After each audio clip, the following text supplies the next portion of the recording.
KBS 1라디오 뉴스레터 K.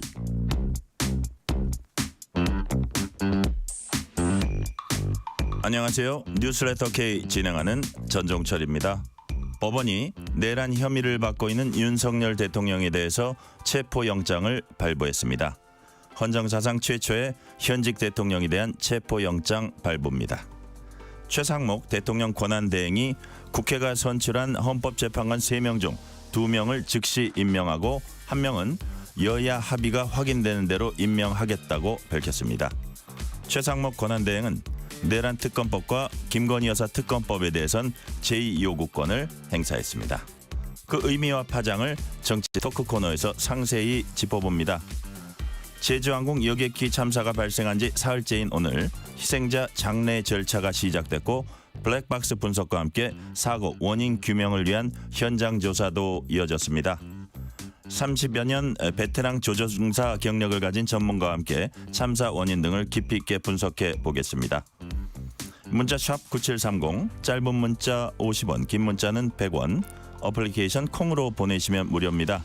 유튜브 KBS 1라디오 계정 채팅으로도 얘기 나누실 수 있습니다. 문자 보내주시면 추첨을 통해서 커피 쿠폰 보내드릴 테니까요. 여러분의 이야기도 많이 들려주세요. 뉴스레터 K 지금부터 시작합니다.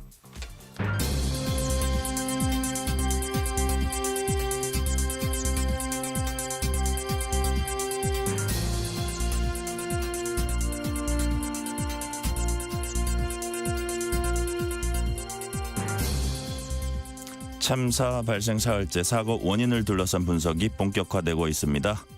특집 뉴스레터 K 정문교 전 기장, 서은영 뉴스 큐레이터와 함께 참사 원인 등을 살펴보는 시간 마련했습니다. 자, 정문교 기장님, 서은영 큐레이터님 어서 오세요. 안녕하세요. 안녕하십니까. 반갑습니다. 네, 반갑습니다. 자, 먼저 사고가 벌어졌던 최종 순간들을 분 단위로 이제 살펴보겠습니다. 해당 여객기가 모항공항 관제탑으로부터 착륙 허가를 받고 활주로 밖 로컬라이저로 불리는 콘크리트 구조물에 충돌하기까지 걸린 시간이 불과 9분이었습니다. 네. 자, 서은영 큐레이터님 시간대별로 좀 정리를 해주세요. 네. 국토부에 따르면 무항공항 관제탑은 이날 오전 8시 54분에 제주항공 여객기에 착륙을 허가했습니다. 그리고 약 3분 뒤인 8시 57분 관제탑이 조류 충돌을 경고했고요. 8시 58분을 끝으로 해서 항공기의 위치 정보를 자동으로 송출해주는 항공기 위치 탐지 시스템 ADS-B의 신호 송출이 종료됐습니다. 현재로서는 이 시점에 착륙을 시도하다가 지상 200m 지점에서 조류와 충돌한 것으로 추정이 되고요. 네. 8시 59분에 엔진에 화재가 발생해서 사고기 기장이 메이데이를 선언했습니다. 사고 당시 영상을 보면 사고기는 이후에 9시에 180도 선회에서 재착륙을 시도했고요. 9시 1분 관제탑에서 1차 활주로의 역방향, 즉 19번 활주로의 진입을 허가했습니다.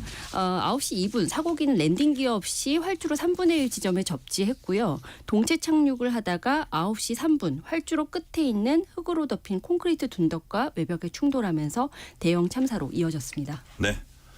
자, 지금 나오신 정문교 기장님은 국내 항공사에서 보잉 737, 747 등 다양한 여객기를 30년 넘게 조종했던 베테랑 조종사입니다.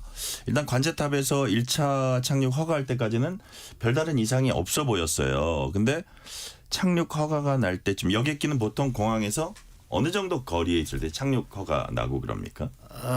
착륙 허가는 그때 그 공항에 이륙 착륙하는 교통량, 그러니까 소위 말하는 트래픽에 따라 네네. 좀 일찍 날 수도 있고 좀 늦게 날 수도 있습니다. 네네. 그러나 최소한도 약 1분 전에는 나와야 되고 그것이 예를 들어 갖고 진입해 갖고 관제탑하고 관제탑이죠. 타워 이착륙을 관정하는 관제기구하고 처음 컨택했을 때 그러다 보면은 통상적으로 5분 에서 3분 이내에 최종적인 착륙 허가가 발부되고 있습니다. 네, 고도도 이제 상당히 내려온 상황일 그렇죠. 것 같고요, 그죠? 예, 예. 자, 역시 우리가 그때 상황을 따질 때 엔진과 랜딩 기어 이 부분에 집중할 수밖에 없어요. 예, 그래서 예. 질문이 아마 그쪽으로 많이 오늘 드리게 네. 될 텐데 네. 일각에선 처음부터 랜딩 기어가 내려오지 않았을 가능성을 이제 제기하고 있는데 그런데 그때 우리가 일부 어떤 사진 찍힌 사진을 보면 앞쪽 랜딩 기어가 이렇게 튀어나와 있는 그런 장면 같은 거를 혹시 보셨는지 모르겠어요. 그러니까 그래서 또 어떤 저 관측이 있냐면 1차 허가 때는 1차 랜딩 시도 때는 착륙 시도 때는 이 랜딩 기어가 나왔다가 2차로 시도하려 그럴 때 급하게 시도하려 그럴 때 나오지 않았다.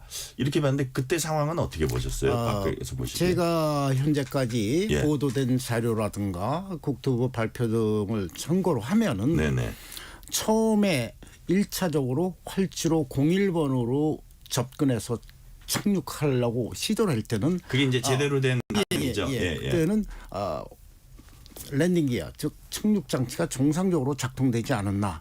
왜 이런 생각을 하게 되면은 네. 저희가 통상적으로 그 바퀴 내림 랜딩 기어를 내리는 그 고도가 대략 한 2,000피트 좌우거든요. 네네. 그렇게 따지면은 이제 활주로 끝단으로부터 네. 끝단으로부터 딱 한 5, 6마일 5, 6마일이니까 한 10km 정도 되겠죠. 예. 그 당시에 거기서 대부분 이제 우리가 착륙 바퀴를 내리는 조작들을 민항에서는 합니다. 아, 그래요. 왜냐하면 특별한 일이 없는 한 착륙 장치를 너무 멀리서 하면 그만큼 소음도 많아지고 연료도 적기 때문에 통상 정상적이라면은 우리가 대략 한 지금 말씀드린 10km. 대로 한 10km 정도 부근 사실 10km는 금방 오니까 사실. 예. 좌우에서 이제 착륙 장치를 내리는데 네. 지금 현재 그 우리가 이제 보도된 관제기구와 그다음에 우리 조종사들에게 통화 내용을 보면 그 당시에는 아무런 이상 징후가 없습니다. 만약에 바퀴를 못 내릴 상황이었으면 거기서도 막 긴박한 뭐가 있었겠죠. 왜냐하면 만약에 그 얘기군요. 바퀴를 내렸는데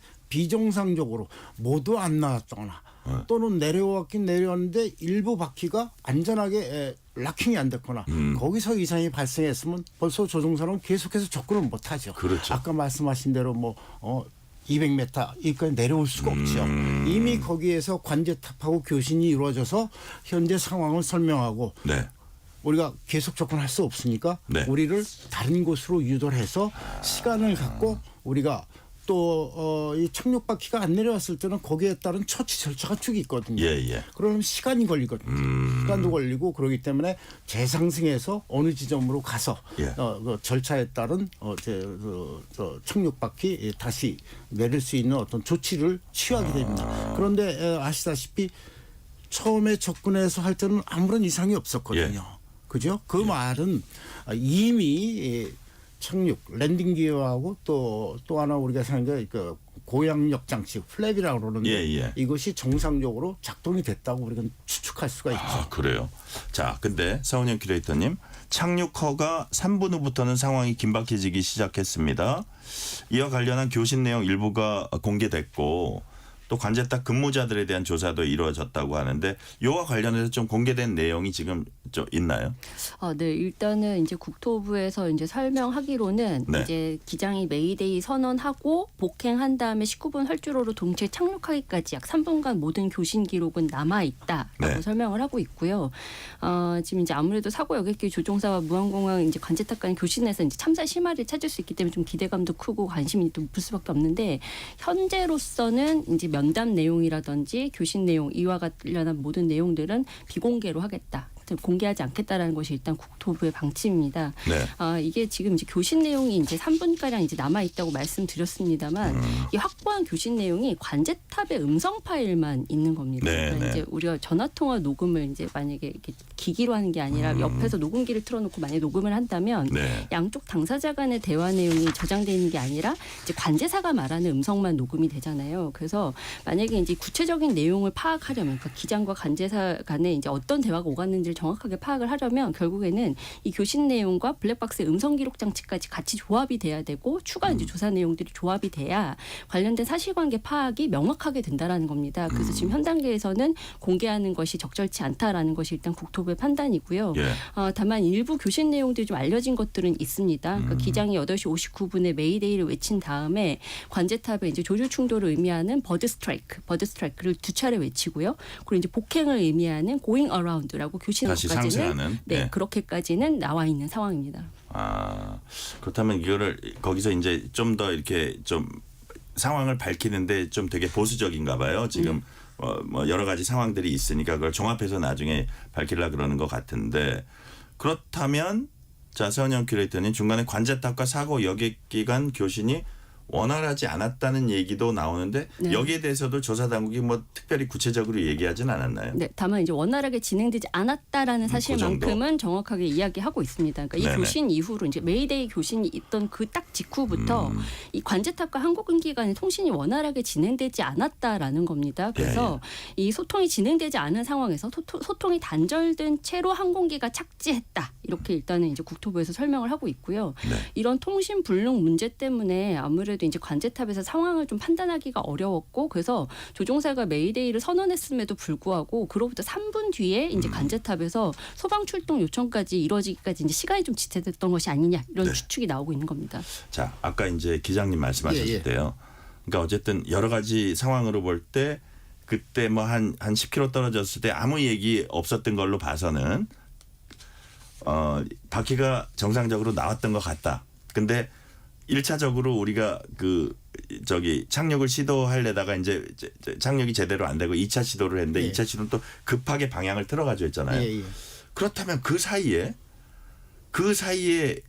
그 바퀴들이 다시 들어갔다가 나오는 과정에서 문제가 생긴 건지 그 부분은 아직 확실치는 않은 거잖아요. 확실치는 않은데 제가 이제 추론적으로는 예. 아까 말씀드렸듯이 1차 접근 처음에 접근 예. 8701번으로 접근할 때는 예. 아마 랜딩 기어 예. 착륙 바퀴라든가 플랩이 정상적으로 됐는데 그래서 계속 접근을 하다가 대략 한 아까 말씀하신 대로 뭐 200m, 300m 예. 부분에서 이제 새떼하고 우연하게 예. 부딪히면서 예. 거기서 이제 복행을 그렇죠. 결심해 가지고 올라가는 상태였을 겁니다. 그러니까 그 사이에 버드 스트라이크가 있었다 이거죠. 예, 그렇죠. 예. 버드 스트라이크가 있어서 올라가고 지금 우리의 의무는 그러면 오른쪽 엔진은 확실히 좀 손상이 간 것 같은데 네. 과연 나머지 엔진 하나까지 그 훼손이 돼가지고 유압이 어떤 그 작동을 안 했느냐 이런 부분. 그렇다면 그 다음에 어떤 매뉴얼 기어는 왜 작동을 안 했냐 이런 부분은 제가 차차 이제 여쭤보고요. 자, 지금 요 단계에서는 기장님 사고 당일 이제 8시 58분에 ADS-B로 불리는 항공기 위치 탐지 시스템 신호 이게 끊겼습니다. 이게 ADS-B가 어떤 장치고 이게 왜 중요한지 짤막하게 좀 간단히 설명해 주세요. ADS라는 말은 Automatic Dependent Surveillance의 약자입니다. 네네. 이거는 현재 항공기의 위치, 고도, 속도, 항공기의 정보를 제한적으로 실시간으로 송출하는 장비입니다. 그렇기 때문에 항공기에서 송출된 이러한 신호를 지상에서 그대로 받을 수 있습니다. 받아가지고 현재 이 비행기의 고도가 얼마고 속도가 얼마고 그다음에 뭐 또 앞으로 진행 경로가 어떻고 위치까지 포함될 수 있습니다. 이거는 플라이 데이터 레코더하고는 좀 다른 얘기입니다. 그러니까요. 그래서 이 ADS-B 정도면은 그런 그 위치 정보 모든 정보를 실시간으로 확인하기 때문에 현재 단계에서 제가 어느 그 동영상 보니까는 벌써 이거를 개인적으로 이렇게 얻어가지고 이렇게 좀 디스플레이하는 유튜브도 있더라고요. 그래서 그래요? 제가 좀 참고를 했는데요.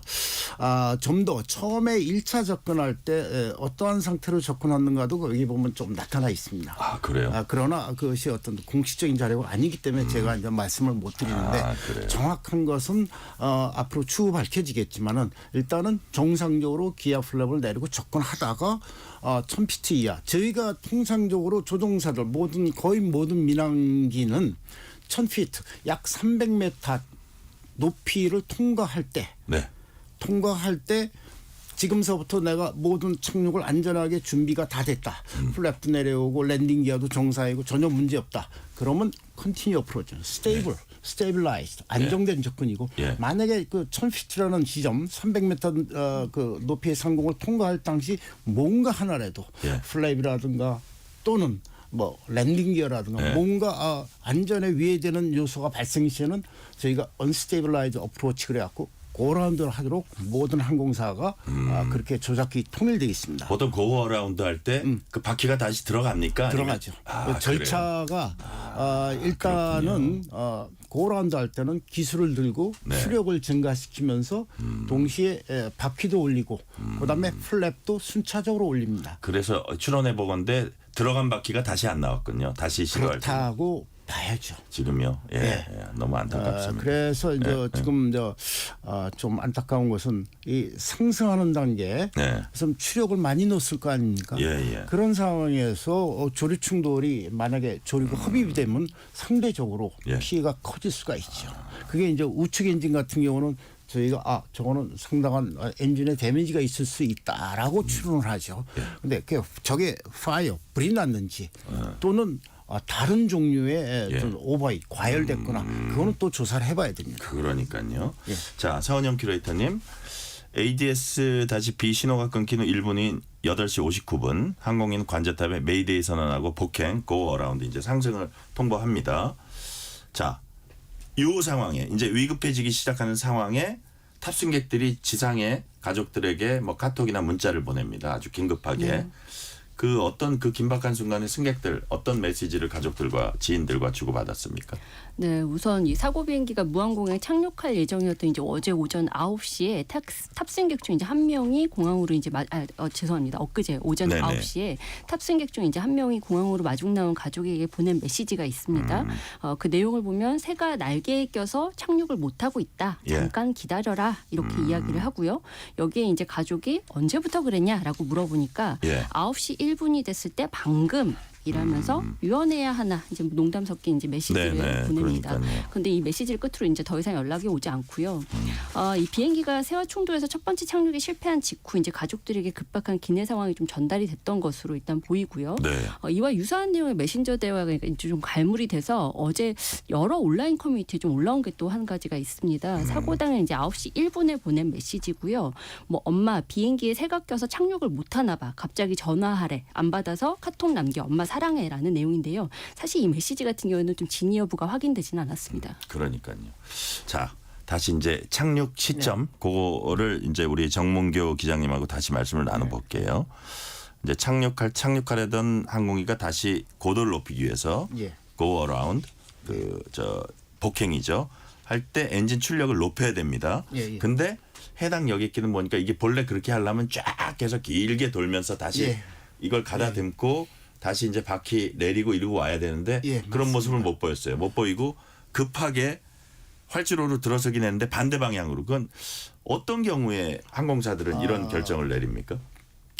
지금 그러니까 조종사들은 조종사들은 예. 저렇게 180도로 선회로 해서 역방향 네. 현재 사용 중인 활주로가 아닌 다른 방향으로 내릴 때는 우리가 가장 최상의 위급한 상황일 경우 예. 예를 들어서 아까 말씀하신 대로 뭐 정상적으로 한쪽 엔진은 송성이 살아 있다. 그러면 말씀하신 대로 바깥으로 나갔다가 다시 한번 뭐 예를 들어 갖고 착륙 장치가 안 내려왔다. 그럴 네. 경우는 어떤 다시 계속 내릴 수 돌 있는- 수가 있잖아요. 그러면 예. 연료가 허락하는 날 우리가 채공 홀딩한다 그럽니다. 네. 홀딩하면서 이런저런 시도를 하고 관제탑하고도 또 여러 가지 얘기를 할 수가 있고 예.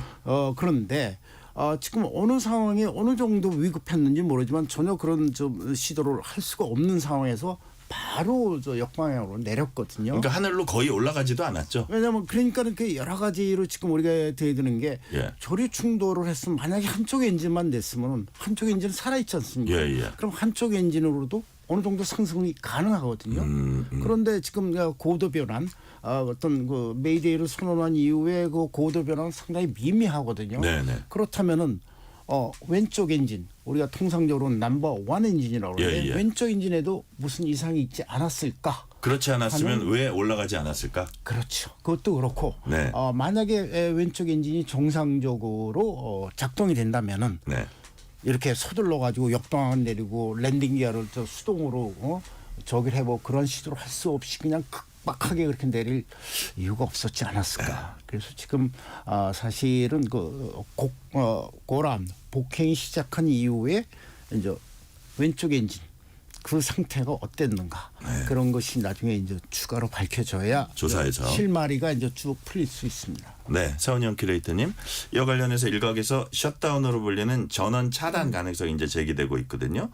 이거와 관련해서는 어떤 관측이 제기됐고 당국은 여기에 대해서 어떤 입장입니까? 네, 일단 이게 이제 착륙 착륙을 시도하던 도중에 전원이 차단된 것이 아니냐라는 이제 관측이 좀 강하게 제기되고 있는 상황이고요. 네. 지금 일단 이제 국토부에서도 뭐 가능성을 열어놓고 이제 조사를 하되 현재로서는 이제 전원 셧다운도 추정일 뿐이다. 그래서 결과는 결국에는 이제 블랙박스 조사가 이루어져야 확인할 수 있다라는 입장을 계속 이제 반복해서 이야기를 하고 있습니다. 근데 지금 이제 이 전원이 차단됐다, 완전 셧다운이 됐다라고 이제 이야기가 나오는 이유는 이제 크게 이제 세 가지로 좀 분류가 되는데요. 네. 일단 이제 첫 번째로는 이제 아까 ADS 다시피 그러니까 항공기 위치 탐지 시스템이 안 됐다는 거. 그러니까 네. 이제 일정 시간을 그 이후로부터는 아예 이제 이 전파 신호가 사라졌다라는 건데요.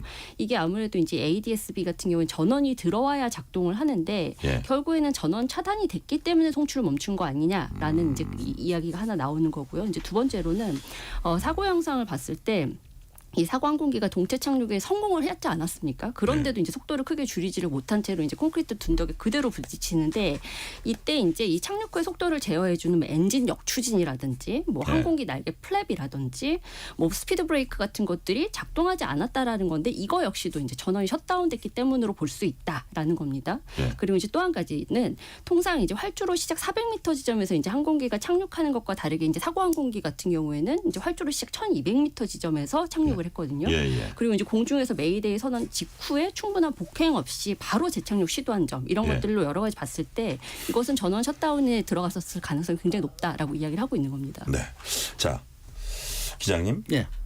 이제 전원 셧다운 했는데 아니 그 안에 셧다운 됐을 때 아주 최후의 그 조종석에만 어떻게 할 수 있는 최후의 수단도 있다고 제가 들었거든요. 근데 일단 전원이 셧다운 되면은 뭐 뭘 할 수 없습니까? 예. 이렇게 이제 항공기에도 예. 우리가 랜딩 기어에 유압을 제공해주는 펌프가 엔진마다 하나하나 두 개가 있거든요. 예, 예. 그러니까 한쪽이 아웃이 되더라도 상대쪽으로 또 이쪽으로 대치가 가능하고요. 그러니까 전기 시스템도 마찬가지입니다. 각각의 엔진의 전력을 AC 교류 전력을 발전하는 제너레이터가 각각 있습니다. 예, 예. 그래서 만약에 한쪽 제너레이터가 아웃이 돼도 다른 쪽 제너레이터가 모든 그 부품에 전원을 공급할 수가 있습니다. 그러니까 두 개가 다 나가는 거는 아주 이례적인 상황이죠. 이례적인 상황이고 만약에 예. 두 개가 다 나갔다 하더라도 예. 또 자체 내장된 배터리가 있습니다. 그러니까요. 최후의 수단. 이머전시 배터리로 예, 있는데 예. 그 배터리에서 최소한의 라디오라든가 필수 부품 몇 가지는 또 그 DC 배터리를 이용을 해갖고 네. 작동이 가능하도록 되어 있습니다. 근데 예. 아까 좀 말씀하셨다시피 우리 큐레이터께서 착륙하면서 우리 감속에 필요한 예. 우리가 항공기는 감속을 대략 세 가지 부품을 이용해서 감속이 이루어집니다. 네. 첫째가 이제 랜딩 기어에 브레이크가 있기 때문에 예, 예. 브레이크를 통해서 또 두 번째가 뭐 착륙할 때 날개 위쪽에 앉으면 아시죠? 이렇게 예. 무슨 판이 올라오지 않습니까? 플립. 그러니까 우리가 이제 스피드 브레이크. 예. 스피드 브레이크가 자동적으로 올라오면서 감속이 이루어지고 예. 그다음에 세 번째가 리버스 러스트 역추진 장치 엔진 배기가스를 반대쪽으로 뿜어냄으로써 감속 효과를 얻습니다. 역추진. 그런데 이번 같은 경우에는 사실은 그 세 가지가 어떤 것도 작동을 못했죠. 첫째 랜딩 기어가 접혔기 때문에 네. 브레이크는 전혀 못 쓰죠. 그러니까요. 그게 자, 나와야 브레이크를 예. 쓰든지 그다음에 말든지. 바퀴가 땅에 닿아야만이 날개 위쪽에 스피드 브레이크가 자동적으로 나오게 돼 있는데 예, 예. 바퀴 자체가 안 나오니까 타이어가 그라운드에 접촉을 하면서 센싱이 일어나 가지고 자동적으로 올라와야 되는데 네. 센싱 자체가 없었습니다. 없으니까 올라올 네. 수도 없고. 그다음에 리버스 같은 경우는 예. 우리가 양쪽에 있지 않습니까? 만약에 작동이 된다 하더라도 한쪽은 벌써 엔진에 문제가 있기 때문에 쓸 예. 수가 없습니다. 써도 소용이 없죠. 왜냐하면 엔진이 이미 꺼졌다고 가정을 하면은 네. 역추진 효과가 없죠. 그럼 이쪽은 한쪽 정상적으로 엔진이 작동된다 그러면 이쪽 한쪽만 쓰게 되면 또 방향 감각이 흐려지거든요. 방향이. 예. 그렇기 때문에 리버스 자체를 또 쓸 수가 없어. 그래서 이제 동체 착륙 접지 지점 이후부터 예. 충돌하는 순간까지는 어떠한 그 속도 감속 할수 없는. 장치를 쓸 수가 없었다는 얘기죠. 예. 작동이 안 됐다는 얘기죠. 그러면 어쨌든 지금 보실 때 아주 최악의 상황, 아주 가장 나쁜 시나리오가 다 겹쳤을 가능성이 높은데 그렇죠. 엔진 두 개가 다 고장 났을 가능성도 있다고 보시는 거예요. 저희가 배제할 수는 없죠. 그죠? 확률의 문제긴 하지만은 가능성을 배제해서는 안 되죠. 왜냐하면 이 세태라는 게 네. 진짜 만에 하나 1000만 분의 1씩으로 두 마리가 동시에 이쪽 또 저쪽 그랬을 수도 있죠. 예. 그럴 경우에는 조종사는 버드 스트라이크, 메이데이 그다음에 버드 스트라이크만 얘기하지 양쪽 다 네. 버드 스트라이크다 그렇게 보고는 못하죠 시간적으로. 자, 기장님. 그러면 이 부분은 어떻게 돼요? 우리가 그 매뉴얼로 그냥 그 유압으로 하는 거 말고 매뉴얼로 내리는 랜딩 기어. 이 부분을 왜 못 내렸을까? 예를 들어 그것도 한 30초가 걸린다면서요. 근데 그 시간도 없었을까? 없죠. 그래요? 왜냐하면 지금 우리가 이거는 이제 만약에 양쪽 엔진에 모두 문제가 있다고 가정하에 네. 이 조종을 한다면은 지금 아까 말씀드렸지만 2~30초 걸린다고 그랬지 않습니까? 네네. 그다음에 그 상황에 제일 바쁘거든요. 기장도 조종을 해야 되지만 부기장도 할 일이 많거든요. 네. 그런데 부기장이 고개를 돌려가지고 완전히 자세를 바꿔서 그거를 땡기고 있다? 이거는 땡겼다 놓는 게 아니에요. 네. 땡기고 있어야 됩니다. 땡기고 있어야 돼요. 땡기고 있어요. 이게 바퀴가 완전하게 내려서 거기에 인디케이터가 있습니다. 네. 그 그린 라이트. 그래서 잘 내려와서 딱 잠겼다라는 거 확인될 때까지 땡기고 있어야 되거든요. 그 여유도 없었던 것 같은 거예요. 왜냐하면 지금 시나리오 되면 한 2~3분 만에 메이데이 선언하고 그냥 동체 착륙이 이루어졌지 않습니까? 네. 그러면 그 상황에서는 완전히 여유가 없다고 봐야죠. 하나만 더 질문해 볼게요. 네. 자, 어떤 사진에 딱 포착된 장면을 보면 조종사가 이렇게 자기 머리 위로 뭔가 막 이렇게 이런 장면, 이게 팔을 올리고 천장 쪽이나 이 머리 위쪽에 뭐를 잡고 있거나 이런 장면이 포착됐다고 얘기하는 사람들이 있는데 그거는 뭘까요? 그게 어디서 지상에서 동체에 착륙하고 나서입니까? 아니면 공중에서? 제가 보기에는 지상이었던 것 같아요. 공중에서는 뭐 찍을 수도 없고. 예. 저희가 뭐 그런 자세는 어디서 나올 수 있냐면은 예. 조종석에 보면은 기장, 부기장, 좌우 위에 보면은 이렇게 네. 잡는 손잡이가 있습니다. 그건 충돌 직전에 그건가요? 그랬을 가능성이 왜냐하면은 네. 그 이전에 그거는 뭐 기어 당기는 거 이런 건 아니고. 그 이전에 동체 착륙이 이루어진 이후에는 사실은 손을 갖다 이런 자기 그 몸을 지지하기 위한 어떤 그런 지지대 역할을 하기 위해서 네. 그 핸드레일을 예. 핸들을 그 저기를 잡고 있다 하고 바퀴 수송이 안 되지. 네. 그 상황에서 뭐 어떤 우리가 오버헤드 패널 예. 조종석 위쪽에도 이제 스위치가 많지 않습니까? 근데 이분들이 그거를 저기 한다? 그건 아닌 것 같습니다. 만약에 이제 그럴 경우가 있다 그러면은 또 뭐 어떤 불이 났을 때 그 예. 소방 그 파이어 익스팅셔 소화기 그런 이런 걸 거로 수도 갖다가 있고요. 할 수도 있고 제가 제가 보기에는 좀 신빙성이 좀 떨어지는 적이죠. 그래요. 예. 자, 하나만 더 질문하면 자, 모든 엔진 두 개 다 고장 나면 네. 보조 동력 장치 즉 APU 예. 작동하는 걸로 알려져 있는데 보조 동력 장치로 이착륙이나 뭐 이렇게 그 고 어라운드나 이런 게 됩니까 안 됩니까? 안 됩니다. 어려워요. 이 보조 그 APU라고 예, 그러는 예. 보조 동력 장치는 지상에서 네. 항공기 엔진을 걸기 전에 어떤 에어컨이라든가 또는 에어컨디셔너라든가 전기라든가 이런 걸 보급을 하기 위해서 네. 우리가 저기 하고 그다음에 또 엔진 시동 걸 때 처음에 시동 걸 때 거기서 에어를 갖다가 공급해 줘 갖고 엔진 구동을 하기 위해서 목적으로 사용하지 그것이 어떠한 추력도 발생을 하지 않습니다. 어떠한 추력도. 그런 그다음에 보조적인 장치군요. 공중에서 만약에 아까 말씀하신 대로 뭐 전원이 잘못돼 갖고 APU를 사용해서 전원을 공급할 수 있습니다. 네. 그러나 문제는 APU를 공중에서 시동 걸려면 시간이 또 오래 걸립니다. 그렇기 시간적인 때문에 문제. APU는 이런 비상적인 비상 상황에서 전혀 뭐 이용을 해갖고 뭐를 한다 그거는 아닙니다. 네. 이 시간 교통 상황 알아봅니다. 라디오 교통정보센터 김민혜 리포터 나와주세요. 네, 이 시각 교통 정보입니다. 퇴근 시간대가 가까워지면서 도로 곳곳으로 이동량 빠르게 늘고 있습니다. 우선 수도권 제1순환고속도로 일산에서 판교 쪽 일산 부근 1차로에서는 추돌 사고나 처리하고 있고요. 영동고속도로 양방향 이용해서도 서창 분기점 진출로 3차로에서 승용차 관련 사고나 처리 중입니다. 인천 쪽은 인천에서 동군포까지 총 21km가량 구간 속도 줄이고 있고요. 이후 군자분기점에서 영동서 시점까지는 8km 어렵습니다. 광주 대구고속도로 대구 방향은 순창 요금소 진입로 1차로에서도 승용차 단독으로 전도되는 사고나 처리하고 있고요. 남해 일지선 함안 쪽 창원분기점 부근 1차로에서도 승용차 관련 사고나 처리하면서 부근 정체입니다. KBS 교통정보센터였습니다. 퇴근길 당신과 함께 읽는 세상 이야기 KBS 1라디오 뉴스레터 K.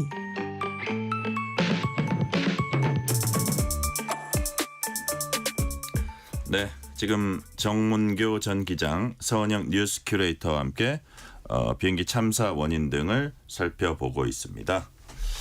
자, 서은영 큐레이터님, 비상 착륙한 항공기가 이제 활주로를 벗어나서 로컬라이저로 불리는 착륙 유도 안전시설 하부 둔덕이라 할까요? 거기에 충돌한 뒤에 이제 폭발했고 화재가 크게 났어요.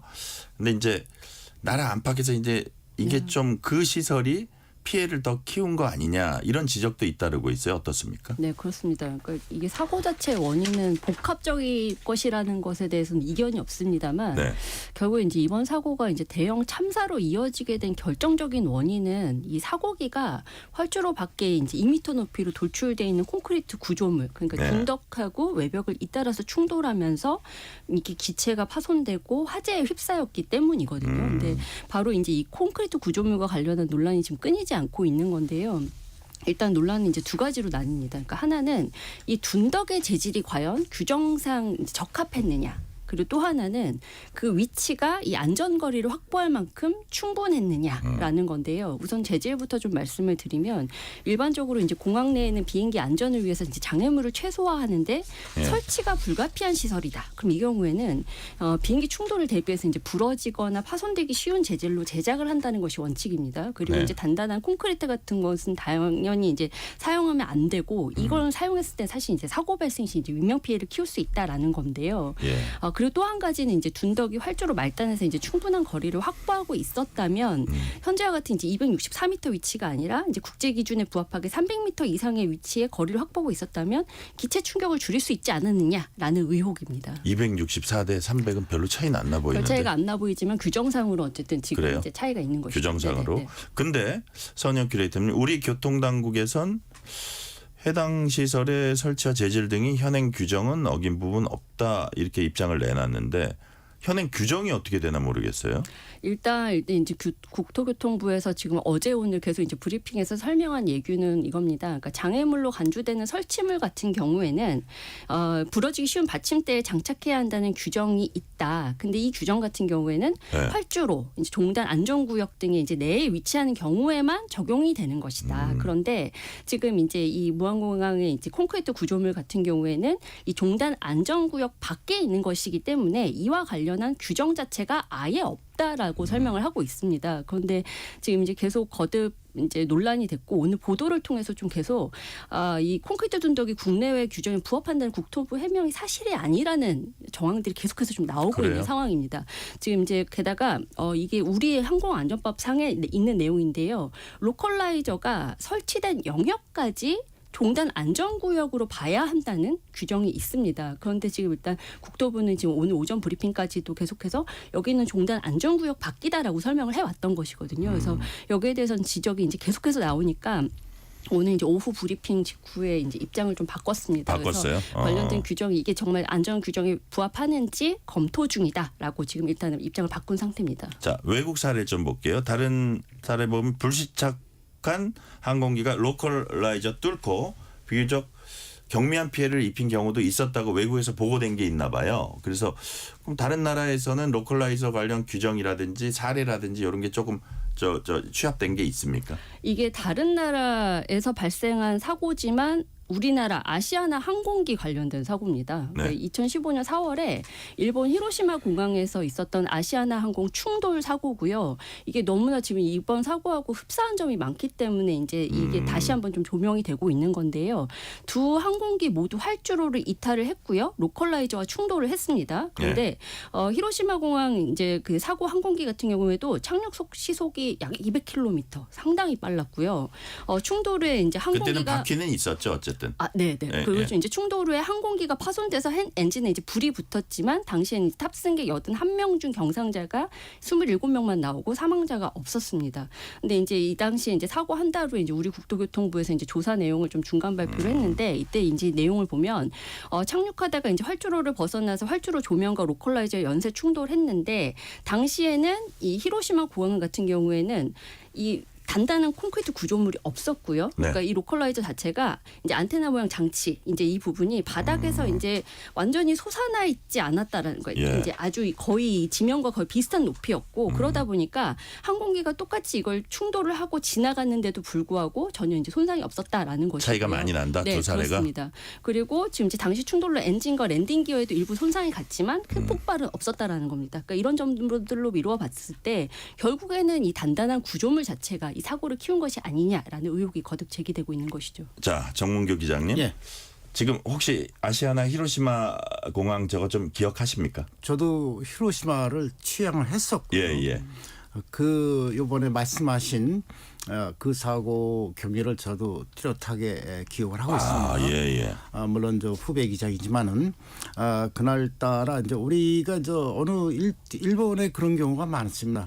이게 우리가 직진에서 착륙하고 그러면 좋은데 어느 공간 지형적인 특성에 따라 갖고 어느 활주로는 삥 돌아갖고 시계로 내려야만 하는 경우가 있습니다. 그렇죠. 그래서 그날따라 이제 시정이 이 앞이 좋지가 않은 상태에서 이제 시계 비행으로 내리다가 너무 낮게 접근하는 바람에 이제 그 로컬라이저 안테나를 갖다 히트한 것이죠. 네. 우리 큐레이터가 말씀하셨다시피 거기에는 그렇게 큰 뭐 세멘트라든가 아주 대단한 구조물이 있거나 그러질 않았습니다. 단지 그 로컬라이저 그 안테나만 조금씩 솟아났거든요. 그렇기 때문에 비행기 바퀴라든가 이 하체 부분이 그 로컬라이저 안테나로 훑고 지나갔거든요. 예. 훑고 지나갔어도 그렇게 뭐 항공기가 두 동강이 난다거나 또는 뭐 어떤 뭐 화재가 발생한다거나 그런 거 없이 아마 사망자 없이 그래도 경미한 수준에서 그 사고 처리가 됐던 걸로 저는 기억하고 있습니다. 자, 그렇다면 이제 기장님이 이런 공항 저런 공항 세계 많은 공항 이제 다녀봤죠. 가보셨으니까요. 예. 세계 수많은 공항 이제 착륙해 보셨으니까 먼저 우리가 어느 예를 들어서 뭐 시드니를 간다, 무슨 뭐 어디 방콕을 간다 이럴 때 거기에 지금 날씨가 어떻고 뭐 바람이 어떻고 대충 가는 길은 어떻고 이런 거 날씨에 관한 거 주로 이제 그 받으시고 그거 공항의 현지 기온은 어떻고 뭐 이런 얘기를 할 때 로컬라이저에 대한 소개는 안 하겠죠. 로컬라이저에 대한 특별한 어떻게 뭐 공부를 한다거나 예. 그거는 사실은 네. 안 하지요. 안 하기도 하거니와는 예. 로컬라이저가 설치 방법 어디에 어떻게 설치되어 있고 그런 것은 사실은 설명의 소재는 아니라 이거죠. 아니죠. 저희는 또 말씀하셨다시피 날씨 관계, 날씨가 어떻고 그다음에 제일 중요한 게 노탐이라고 있어요. 네. Notice to Airman. 그것은 뭐냐면 그 운항하는 승무원들에게 우리 공항에 현재 뭐뭐가 작동되다 고장이 났다. 또는 이러이러한 이유가 있으니까는 극히 조심하라. 특히 이제 겨울철 같은 경우는 많은 공항에서 우리 공항 주변에 새떼 이동이 많으니까 새떼를 조심하라. 그래요. 뭐 그런 거 있고. 이번 경우하고 부합이 되는 거네요. 그러면 이번에 이제 무안공항 같은 경우도 아직은 언급은 했지만은 모든 무안공항에 설치된 착륙 시설 이런 것이 완벽하게 작동되는 상태가 아니었습니다. 어느 한쪽에는 계기 조건 시설이 잠정적으로 좀 서비스가 중단된 거예요. 이걸 바로 우리가 노탐이라고 합니다. 그래서 조종사들이 운항 전에는 반드시 노탐을 필수적으로 확인해야 되고 그다음에 뭐 기상 뭐 당연하죠. 그러나 우리 앵커님께서 말씀하신 대로 로컬라이저에 언덕이 있냐 없냐 그거는 사실은 저희가 가지고 있는 조종사들 입장에서는 준비하는 매뉴얼상에는 우리가 알 수가 없습니다. 그러니까요. 그러나 이제 돌아다니시다가 여기는 로컬라이저가 저러네 이런 게 사실 잘 보이지도 않겠어요. 사실은 솔직히, 예. 관심이 크게 없죠. 그래요. 근데 이제 예를 들어 가지고 로컬라이저 그 설치하는 고도가 뭐 어떤 뭐 상식적으로 상당히 높다거나 네네. 그게 이제 안전에 조해가 될 것 같다. 그럴 경우 그 공항에서는 해당 공항에서는 특별히 노탐을 또 발령을 합니다. 우리 공항에 접근해서 활주로 몇 번 방향으로 착륙하려면은 이때 활주로 그 끝부분도 얼마 지점에 높은 장애물이 있다. 이런 것은 다 노탐으로 나옵니다. 네.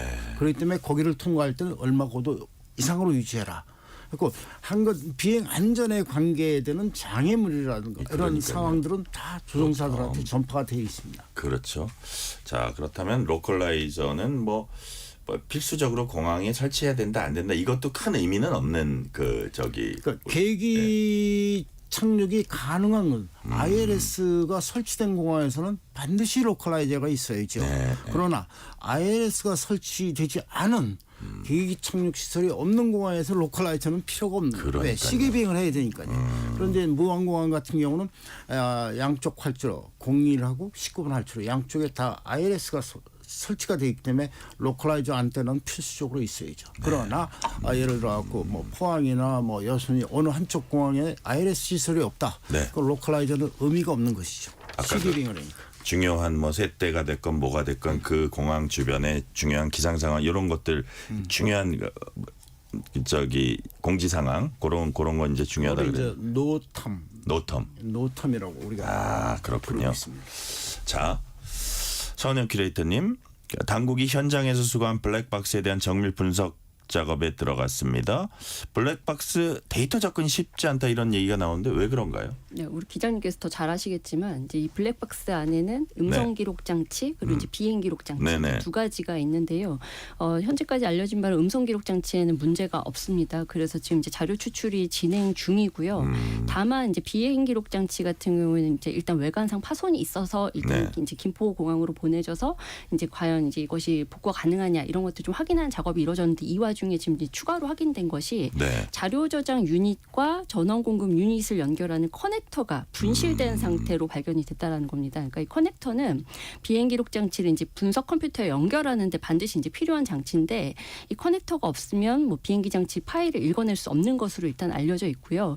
이와 관련해서 일단 국토부에서는 커넥터 없이 이제 다른 방법으로 데이터를 추출할 수 있는 방법이 없는지 지금 일단 기술적인 검토를 진행하고 있다고 합니다. 그래서 이제 만약에 커넥터 없이 데이터 분석이 불가능하다 이렇게 판단이 되면 결국에는 이제 미국 국가교통안전위원회에 블랙박스를 보내야 할 수도 있는데 이 경우에는 뭐 거의 최소 6개월 뭐 몇 년 걸릴 수도 있다. 이런 3년씩 이야기가 걸리기도 나오고 한다 있습니다. 그러네요. 네. 자, 정문교 기자님, 예. 이제 말씀하신 대로 블랙박스에 뭐 그런 그 주요 데이터들이 담겨 있는데 일각에서 해당 데이터가 중요하기는 해도 사고 전체를 설명해 주지는 못한다. 여러 가지들을 다 조각조각 모아야지 지금 진짜 몇 년이 걸리더라도 정확한 분석이 나온다 이러거든요. 그래서 그럼에도 불구하고 블랙박스의 중요성은 또 있을 거예요. 그럼요. 예. 지금 저희가 과학적으로 우리가 과학적으로 어떤 비행 기록 그거를 추론하려면은 블랙박스가 필수적으로 있어야 됩니다. 필수적으로. 그렇기 때문에 일부 손상이 됐더라도 그게 어느 정도 복원만 가능하면은 아까 말씀드린 대로 정상 착륙 이륙, 방콕에서 이륙서부터 여기 착륙할 때까지의 그 모든 과정이 기록이 됩니다. 왜 고라운드를 했는가, 그 당시 고라운드 할 때 엔진 상태는 어땠는가 이런 것까지도 다 거기 레코딩이 되기 때문에 우리가 반드시 필수 불가결한 겁니다. 어떤 정황을 갖다 파악하기에는. 또 CVR 조종석 음성 기록 장치를 통해 가지고 우리 승무원들이 안에서 근무한 승무원 그 당시에 얼마만큼 급박한 상황이었는가. 또 그 당시에 또 조종사들 음성 이외에 또 어떤 계기 이상이 발생했을 거 아닙니까? 또 엔진에 불이 나고 그러면 뭐 벨소리도 나고 뭐 예를 들어서 특정 고도 이하로 발언이 아니더라도 300m 이하로 비행기가 강화하는데 거기 아직 랜딩 기어가 안 내려왔지 않습니까? 그러면 거기에 그 오럴 워닝 경고가 뜹니다. 예를 들어 갖고 too low gear 이게 계속 반복이 됩니다. 너 조심해라 이게 지금 기어 안 내려왔다 이거지. 그러니까 그런 것까지도 다 녹음이 되기 때문에 CVR 자체도 상당히 중요한 적입니다. 자, 서은영 큐레이터님, 희생자와 유족들의 가슴 아픈 사연도 오늘 이어지고 있습니다. 자, 이제 신원 확인도 어느 정도 이루어졌는지, 그 다음에 또 국민적 안타까움 이렇게 자아낸 사연들도 좀 있는 것 같아요. 대표적인 거 어떤 게 있는지 말씀해 주세요. 네, 일단 뭐 이제 국내 탑승객들은 이제 굉장히 안타까운 사연들은 이제 많이들 좀 이제 소개가 됐는데 네. 잊지 말아야 할 것이 희생자 중에 2명 태국인 탑승객이 있었다라는 점입니다. 그러니까 네. 이들의 사연이 지금 태국 현지 매체에서 보도가 됐는데 이 중 한 명이 이제 22세 여성 A 씨 같은 경우에는 방콕 대학교에서 항공 경영학 전공하는 학생이었고 이 한국인하고 결혼한 어머니를 뵙기 위해서 이 비행기를 탔다가 사고를 당했습니다. 근데 사고 당시 A 씨 어머니 같은 경우에는 이제 공항을 마중을 나왔다가 뒤늦게 이제 비행기에 문제가 생겼다는 사실을 접했고 이제 이게 참사로 이어질 거라고는 전혀 믿지 않았다가 이제 이런 황망한 사고를 당하게 됐고요. A 씨는 내년 3월 대학을 졸업하는 대로 승무원에 도전할 계획이었다고 하는데 이번 사고로 결국 꿈을 이룰 수가 없게 됐습니다. 그리고 또 다른 태국인 여성 B 씨가 있는데 한국인 남편과 함께 가족을 만나러 태국을 방문했다가 돌아오는 길이었는데 남편 같은 경우에 먼저 귀국을 했었다고 해요. 그래서 이렇게 아내가 뒤늦게 좀 사고를 당한 굉장히 안타까운 사연이 있었습니다. 네. 자, 기장님. 예. 막 수십 년 여객기를 조종관을 잡았던 예, 기장님으로서 예. 이런 참사가 벌어지면 어떤 생각이 드세요? 좀 남다르실 것 같아요. 같은 항공 전문인으로서 예. 좀 이거는 뭐 특정 항공사의 문제가 아니고 네. 우리 전체 항공 산업에 지대한 영향을 끼치는 거거든요. 아시다시피 과거에 20, 30년 전은 뭐 어떤 항공사를 막론하고 사고가 좀 많았지 않습니까? 예. 그 이후에 이제 안전 경영, 항공 안전을 모토로 해서 각 항공사들이 참 안전을 갖다 외쳐오고 또 정부도 많은 노력을 한 건 사실입니다. 네네. 그래서 이제 막 우리가 이제 앞으로 이제 항공 안전에 관해서는 우리도 할 말이 있을 정도로 많이 좀 좋아졌는데 이런 찰나에 또 이런 찬물을 끼얹는 어떤 참 불행한 사고가 일어나서 참 뭐라고 말씀을 드릴 수가 없습니다. 그러나 제 개인적인 생각으로 좋다. 그러면 이것을 반드시 전화위복의 계기로 삼아가지고 단시간 내에 다시 항공안전, 비행안전에는 또 선진국 수준에 이를 수 있도록 네. 다시 노력을 해야 되지 않나 네. 그렇게 생각을 하고 있습니다. 자, 서은영 큐레이터님, 국토부가 참사 기종인 보잉 737-800 전체에 대한 특별 점검에 나섰다고 합니다. 국토부 대책 간략하게 좀 정리해 주세요. 네, 그러니까 사고 발생한 기종이 이제 B737-800 기종인데요. 이 기종이 지금 이제 국내 101대가 운용 중이라고 합니다. 네. 이제 대부분은 이제 국내 저비용 항공사들, LCC들이 이제 대부분 운용을 하고 있는데 특히 이제 제주항공 같은 경우 39대로 가장 많고요. 네. 그 외에 이제 뭐 TA항공 27대, 뭐 진에어 19대, 뭐 이런 식으로 일단 LCC 위주로 좀 투입이 돼 있는 상태입니다. 그래서 지금 일단 국토부에서 어제부터 이미 지금 이제 전수조사 좀 시작을 했다고 하고요. 제대로 이제 점검이 이루어지고 있는지, 정비는 확실하게 이루어지고 있는지, 뭐 비행 운행 기록이나 이런 것들 여러 규정이 잘 준수되고 있는지 확인 작업을 거치고 있다고 합니다. 네.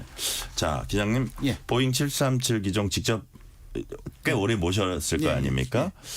온양에 오신 기장님으로서 점검을 어떤 부분에 좀 중점을 둬가지고 이렇게 이거를 뭐 개선하고 점검하고 하면 좋겠습니까? 일단 국토교통부에서 네. 항공안전 감독관들을 각 항공사에 파견해서 예. 당연히 이번에 이제 우리가 문제가 됐던 엔진 정비가 얼마만큼 철저하고 있나. 또 엔진 이외의 어떤 착륙장, 랜딩 기어 그 시스템, 예. 또 유압 계통, 뭐 아마 전반적으로 골고루 세밀한 체크를 안전감독관 주관하에 진행할 것으로 생각이 됩니다. 예. 자, 우리 서은영 큐레이터님 이번 참사 지켜본 국민의 한 사람으로서 뭐 이렇게 어떤 생각이 들었는지 뭐 이 당국에 이번엔 좀 어땠으면 좋겠는지 이런 생각이 좀 있으세요? 참 이게 결국에는 참사가 작년 이제 이태원 참사 때도 그렇고 이제 이번 참사도 그렇고 결국에는 이게 늘 이 안전과 관련된 것들이 계속해서 이 양보가 그냥 이 계속 미뤄지다가 네. 개선이 될 수 있었던 여러 가지 기회가 있었음에도 불구하고 그런 것들을 실기하고 결국엔 이 사고가 터지고 나서야 사후 약방문이 되는 경우도 굉장히 많은데 그것이 이제 정말 작년 이태원 참사와 이제 이번 이 무안공항에서 이루어진 이 제주항공 참사가 아닌가 싶습니다. 그래서 참 이런 것들이 왜 계속해서 자꾸 반복되는지 이거에 대한 이제 우리 사회 반성이 정말 필요해 보이고요. 이 무한항공 같은 경우에는 지금 이제 아까 계속 콘크리트 둔덕과 관련된 설명을 여러 번 드렸습니다만 이것이 이제 개선돼야 한다라는 지침이 이미 올 초에 있었다라는 거예요. 그 네. 계획이 이미 나와 있었음에도 불구하고 그런 것들이 지금 1년이 지나도록 결국은 이루어지지 않은 것에 대한 이 정말 제대로 된 원인 규명과 다시 재발하지 않도록 하는 뭔가 조치가 있어야 될 것이라고 생각합니다. 그러니까 이런 것들이 무한 공항에만 그칠 것이 아니라 우리 사회 곳곳 여러 사람들의 이 생명과 관련돼 직결되는 모든 이 시설에서 제대로 이루어져야 하는 계기가 될 것이라고 생각합니다. 저 정문교 기장님 이제 시간 한 30초 남았는데 기장님도 예. 이런 상황 보면서 베테랑 조정들어서 한 말씀 해주시죠. 우리 큐레이터께서 말씀하신 내용에 저도 전적으로 동감합니다. 규정과 절차는 당연히 지켜야 되겠지만 규정과 절차에 없는 부분이라도 이게 항공안전, 비행안전에 큰 영향을 미칠 수 있는 작은 부분이라도 우리 스스로가 찾아내서 고쳐야 될 것이라 생각합니다. 이러한 노력은 단지 항공당국뿐만 아니고 각 항공사들도 예. 또 조종사 승무원 훈련이라든가 뭐 이런 모든 부분에 걸쳐 갖고 다시 한번 세밀하게 검토해 갖고 잘못된 게 있으면 교정을 하고 네. 즉시 시행할 수 있는 그러한 노력이 좀 절실하게 필요하다고 생각됩니다. 네, 오늘 말씀은 여기까지 듣겠습니다. 지금까지 정문교 전 기장 그리고 서은영 뉴스 큐레이터였습니다. 뉴스레터 K 1부 마치고 2부가 이어집니다.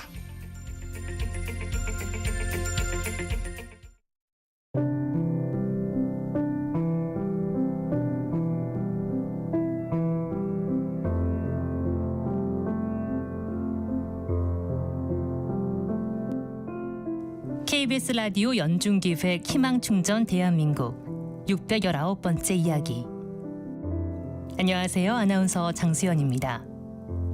13살 호경이의 아빠와 엄마는 할아버지와 할머니입니다. 2살 무렵 아빠는 호경이를 할아버지 댁에 맡긴 채 멀리 떠나버렸는데요.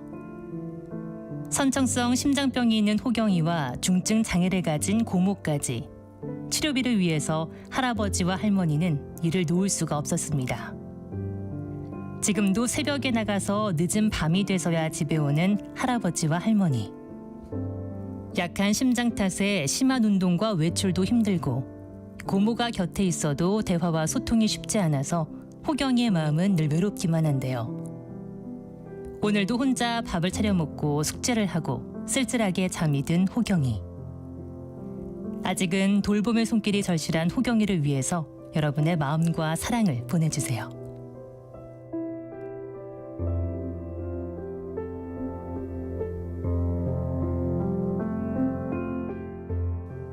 여러분의 따뜻한 손길이 희망의 빛이 됩니다.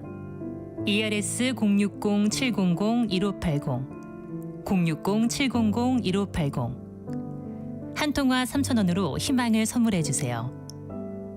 KBS 라디오 연중기획 희망충전 대한민국은 초록우산 어린이재단, 인탑스 주식회사, 그리고 청취자 여러분과 함께합니다. ERS 060-700-1580 한 통화 3,000원입니다.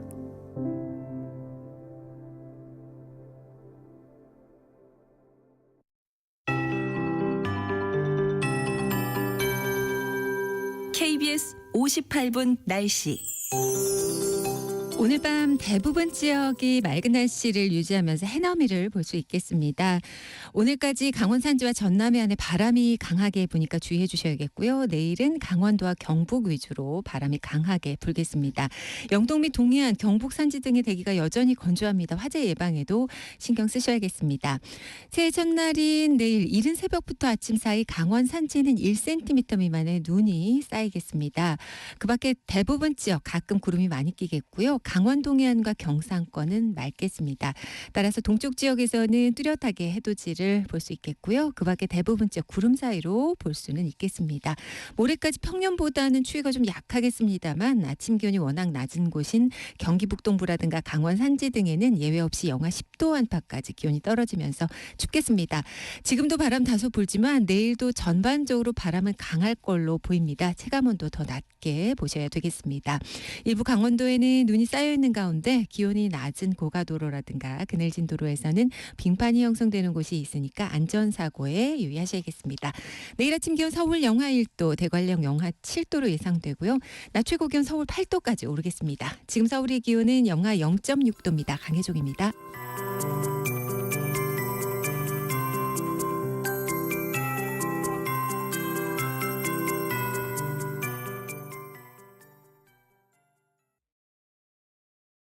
정성을 다하는 국민의 방송 KBS가 6시를 알려드립니다. AM 711kHz, FM 97.3MHz, KBS 1라디오입니다. HLKA.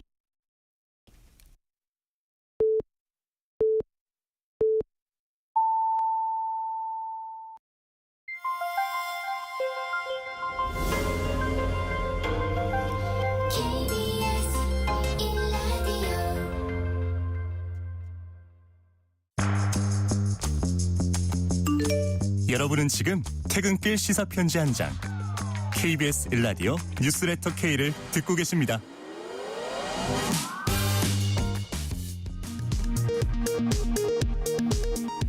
이 시각 라디오 정보센터 뉴스입니다. 최상목 대통령 권한대행이 헌법재판관 후보자 3인 중 더불어민주당이 추천한 정계선 후보자와 국민의힘이 추천한 조한창 후보자를 임명했습니다. 또 다른 민주당 추천 후보자인 마은혁 후보자는 여야 합의가 확인되는 대로 임명하겠다고 밝혔습니다. 윤석열 대통령에 대해 청구된 체포영장이 오늘 오전 법원에서 발부됐습니다. 현직 대통령에 대한 수사기관의 체포영장 청구와 법원의 영장 발부는 모두 헌정사에 처음 있는 일입니다. 오늘 체포영장 발부에 대해 윤석열 대통령 측은 정당한 수사 권한이 없는 고위공직자 범죄수사처가 청구해 발부된 체포영장과 압수수색 영장은 불법이며 무효라는 입장을 밝혔습니다. 국회가 12.3 비상계엄 사태와 관련한 국정조사를 실시합니다.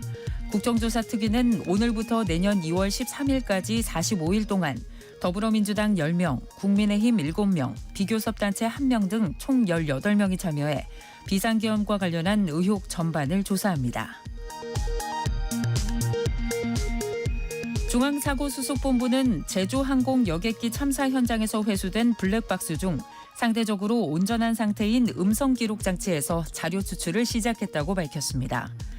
다만 당시 항공기의 비행 상황을 확인할 수 있는 비행 기록 장치에 대한 분석은 여전히 더딘 상태입니다. 지금까지 라디오 정보센터 뉴스 편유희였습니다.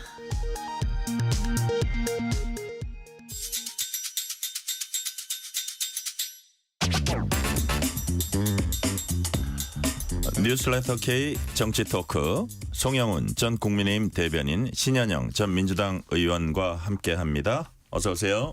안녕하세요. 네, 안녕하세요. 송영훈입니다. 네, 최상목 대통령 권한대행 부총리 겸 기획재정부 장관, 방금 전에 오후에 헌법재판관 후보자 3명 중에 정계선 후보자와 조한창 후보자 2명을 임명했습니다. 국무회의 모두 발언 내용 직접 들어보시겠습니다. 12월 27일 대통령 권한대행을 승계한 저는 하루라도 빨리 정치적 불확실성과 사회 갈등을 종식시켜 경제와 민생 위기 가능성 차단이 필요하다는 절박함에 헌법재판관을 임명하기로 결정하였습니다. 다만 여야 합의를 통해 헌법재판관을 임명해온 헌정사의 관행을 강조한 전임 권한대행의 원칙을 존중하고 그간 진행되어 온 여야 간 임명 논의 과정을 고려하여 여야 간 합의에 접근한 것으로 확인된 정계선, 조한창 후보에 대해서는 오늘 즉시 임명하되 나머지 한 분은 여야의 합의가 확인되는 대로 임명하겠습니다. 자, 송영 대변인, 사실 이제 특검 문제가 걸려 있었고 그다음에 헌법재판관 임명 문제가 걸려 있었는데 과연 이 방정식을 어떻게 풀까 했는데 생각보다는 상당히 전격적으로 임명하는 쪽으로 나왔어요. 어떻게 좀 예상을 하셨습니까?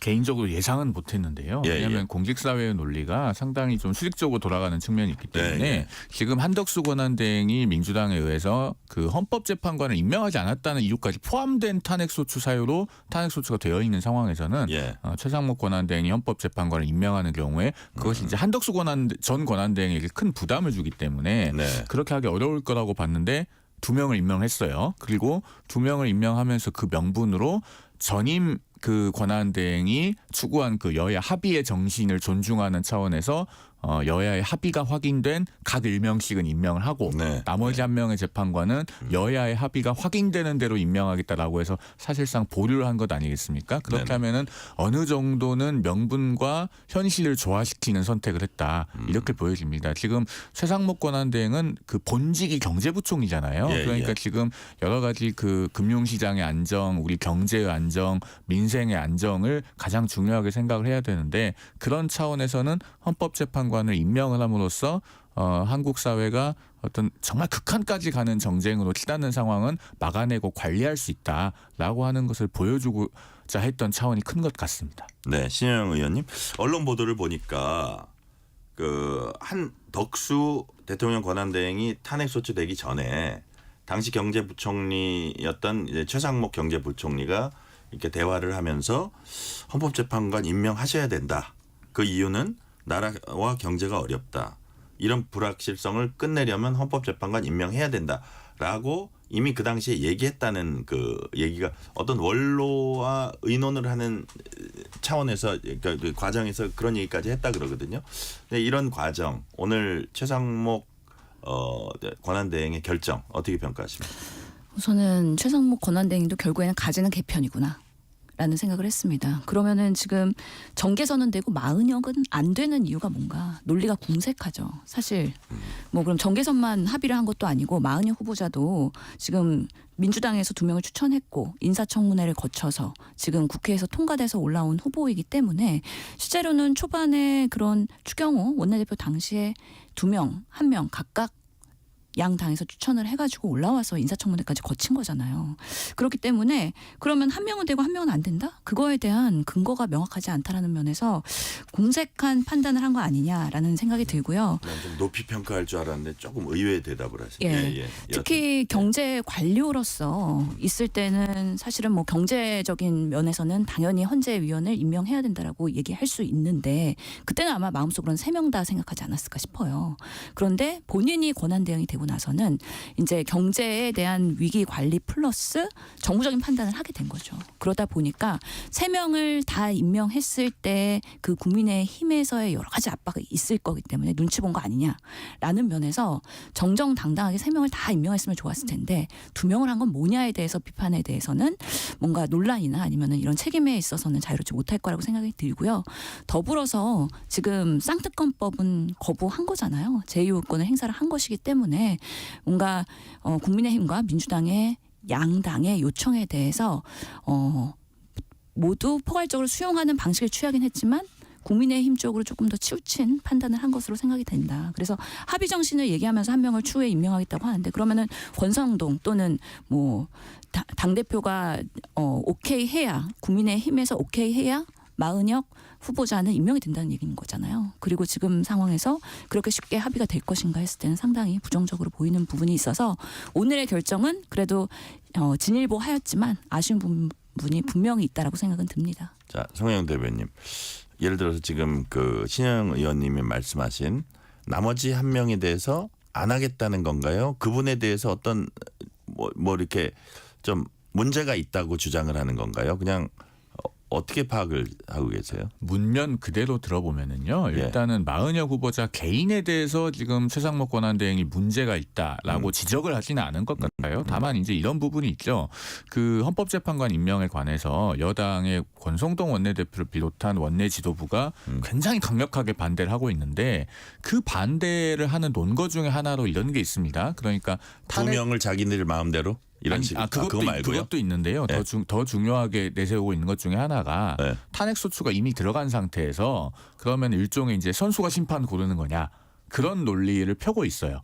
그러면은 지금 헌법재판관 기존 6명의 그 인적 구성을 물론 분류가 약간 다를 수는 있습니다만은 언론에서 평가하기로는 4대 1대 1로 많이 봅니다. 진보 4, 중도 1, 보수 1. 이제 보수 1은 그 윤 대통령이 지명했던 정영식 재판관이죠. 네. 그렇게 보는데 여기서 이제 야당 추천 2명을 임명을 하면 그러면은 6명이 진보 성향으로 채워지는데 그러면은 탄핵 심판의 결론에 아주 명확하게 영향을 주는 것이 아니냐 이런 의구심을 받을 수 있는 부분을 염려해서 그런 것까지 종합적으로 판단한 것이 아닌가 저는 그렇게 보여집니다. 신현영 의원님, 예를 들어서 제가 이 질문을 왜 드리냐면 이 부분을 해오면 즉시 임명하겠다 뭐 이게 아니라 2명은 임명하고 1명 부분은 조금 해달라는 거는 여튼 그런 여지가 조금 있는 것 같아요. 그죠? 그럼에도 불구하고 좀 뚜렷한 이유를 못 찾겠다 그렇게 보시는 그렇죠. 거예요. 네. 그러니까 2명을 추천을 했는데 둘 중에 1명은 되고 1명이 안 된다 그러면 이 사람이 결격 사유가 있거나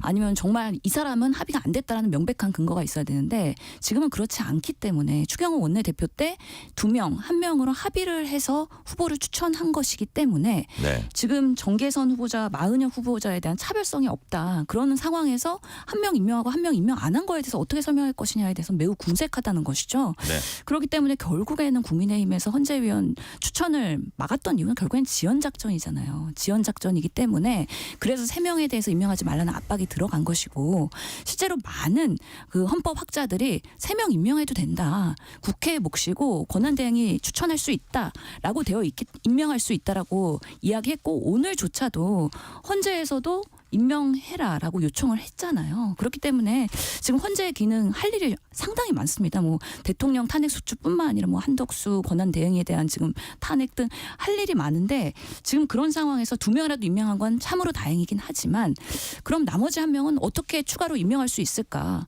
그 사람의 그러면은 임명 권한은 결국에는 국민의힘에 있는 당대표가 권영세 뭐 대표든 아니면은 권성돈 원내대표든 그 두 분이 이제 결정해야 되는 운명을 갖고 있는데 네. 그게 과연 바람직하냐는 생각이 들고 특히 뭐 헌재위원들이 뭐 진보 보수 몇 대 몇 그러는데 보수 성향의 지금 헌재위원이라고 해서 지금의 상황에서 탄핵 소추의 윤석열 대통령을 과연 두둔할 수 있을까? 저는 그렇지 않다고 생각하기 때문에 대부분의 그런 위원들은 보수 성향의 그런 헌법학자들이다. 그래서 정말 국민의 입장에서 지금의 정치 위기적 상황에 대해서 정리를 할 필요가 있다라고 생각합니다. 그래서 제가 언론에서 분류하는 분류법이 제가 그래서 언론에서 분류하는 분류법이 맞지 않을 수도 있다고 전제를 하고 말씀을 드리는 겁니다. 그리고 저는 아마 지난주에 이 방송에서도 말씀을 드렸던 것 같은데 개인적으로는 헌법재판관 임명이 필요하다고 생각을 해왔어요.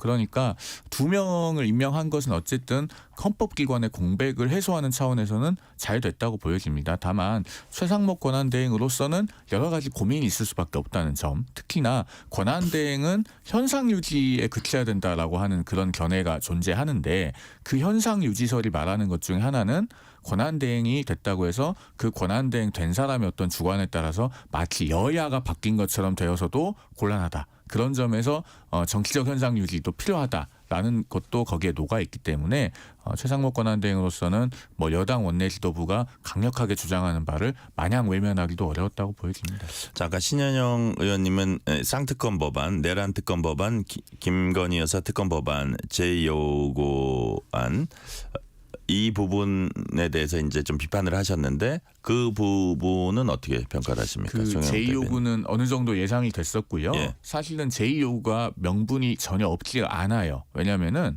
이게 상당히 이제 12월 3일 밤 계엄 선포 및 12월 4일 새벽 계엄 해제 결의가 있고 나서 좀 혼란스러운 시기에 발의가 됐었기 때문에 많은 분들이 기억을 못하고 계실 수 있는데요. 민주당 국회의원 170명 전원이 동의해서 발의했던 그 이른바 내란 특검법 원안은 어떻게 되어 있었냐면요. 특검 후보 추천 주체가 제3자로 되어 있습니다. 네. 그러니까 법원행정처 차장, 그다음에 그 대한변협 회장, 그리고 이제 법무부 차관, 검찰 몫에는 추천권을 안 주고 대신에 한국법학교수 회장이 거기 들어가 있어요. 그렇게 해서 각 한 명씩을 추천해서 대통령에게 바로 올리는 구조로 되어 있습니다. 네. 그걸 민주당 의원 전원이 서명을 해서 법안 발의를 했다는 거는 그렇게도 객관적이고 공정한 특검이 될 수 있다는 얘기거든요. 그런데 이게 법사위에서 의결하는 과정에서 민주당 의원들이 다시 야당 추천으로 바꿔요. 더불어민주당과 뭐 조국혁신당이 추천권을 갖는 걸로 수정을 해서 통과가 됐거든요. 그러면은요 그 과정에 비추어 보면 사실은 원안으로 돌아가서 예를 들면 제3자 추천을 해도 되는 거예요. 민주당 스스로 전원이 서명했던 거잖아요. 그런 부분에서 입법 개선의 여지가 있는 거고 헌재도 뭐라고 말하냐면 노무현 전 대통령 탄핵 심판 사건에서 국회에서 온 법률안이 위헌의 의심이 있거나 또는 개선의 여지가 있을 때는 대통령은 제2 요구를 해야 한다라고 판시한 적이 있습니다. 그러면은 최상목 권한대행이 이번에 지금 특검법안 제2 요구를 한 것은 여야가 이제 앞으로 어떻게 정치를 복원해서 빨리 합의안을 만들어서 다시 의결을 하느냐에 달려 있는 것이지 그 제2 요구 자체가 잘못됐다고 하기는 어려운 것이죠. 자, 신현영 의원께 이렇게 질문 드릴게요. 권영세 비대위원장도 오늘 보니까 좀 이렇게 잘 여야가 합의해서 하면은 그 특검법안 다시 만들어가지고 하는 방안 검토하겠다고 그 부분을 구체적으로 언급을 하더라고요. 그렇다면 사실 지금 이런 대통령 탄핵 절차가 이런 상황이 계엄 사태나 이런 게 벌어지기 전에는 거의 그 뭐 특검법, 김건희 여사 특검법이라든지 뭐 이런 것들이 거의 전부에 가까웠는데 민주당 입장에서 볼 때는 올인을 하는 지금 사실 전체적인 어떤 비중으로 보면은 큰 비중이 어떤 탄핵 절차에 와 있는 거고 특검법도 뭐 중요한 거라고는 할 수 있지만 그 이전과 비중을 비교할 수는 없을 정도거든요. 그렇다면 어느 정도 합의해서 가는 것도 여러 가지 이제 국민들 이미지도 그렇고 좀 필요한 시점이 아닐까요? 그 여야의 합의 정신을 발휘하는 거는 정말 중요한 부분이기 때문에 저는 국회가 다시 정치가 복원되면 그래야 된다고 생각하고 사실 오늘 내란 관련한 그 진상규명을 위한 국정조사가 출범을 했습니다. 여야가 같이 들어와서 한다는 것만 하더라도 오늘은 그래도 우리 정치가 한 걸음 더 나아갔다라는 면에서는 저는 긍정적으로 판단을 합니다. 그런데 특검법 관련해서는요. 우리가 지난 수많은 경험을 하면서 국민의힘에 한두 번 속은 게 아닙니다. 특검법에 대해서 계속 꼬투리를 잡으면서 우리는 특검을 할 수 없다라고 하는데 결국에는 특검 자체에 대한 부담이 있는 것이지 요 특정 뭐 추천 때문에 우리가 못하겠다라는 의중이냐 그 부분에 있어서는 본인들이 김건희 여사를 보호해야 되는 부분은 한 꼭지가 있고 또 내란도 특검법으로 갔을 때 여러 가지 추경호 원내대표부터 해가지고 연결되는 그런 줄줄이 사탕들이 있기 때문에 특검을 했을 때 국민의힘은 앞으로 선거를 못 치른다라는 그런 상당한 포비아가 있는 겁니다. 그래서 뭔가 제3자 추천이 아닌 또 야당 추천목이다 이런 것 갖고 시비를 거는데 진정성 있게 정말 특검을 추진할 마음이 있다면 말을 하기 전에 행동으로 보여라. 그래서 한동훈 당대표 시절부터 항상 최상명 특검법도 그렇고 모든 특검을 할 것처럼 얘기했지만 발의는 한 번도 안 했어요. 그래서 이번에 정말 합의 정신을 통해서 특검을 진행한다고 하면은 정말 먼저 발의부터 하고 그들이 원하는 제3자 특검이 어떤 것인지에 대해서 국민들한테 실질적으로 실체를 보여주실 필요가 있다라고 생각을 하고요.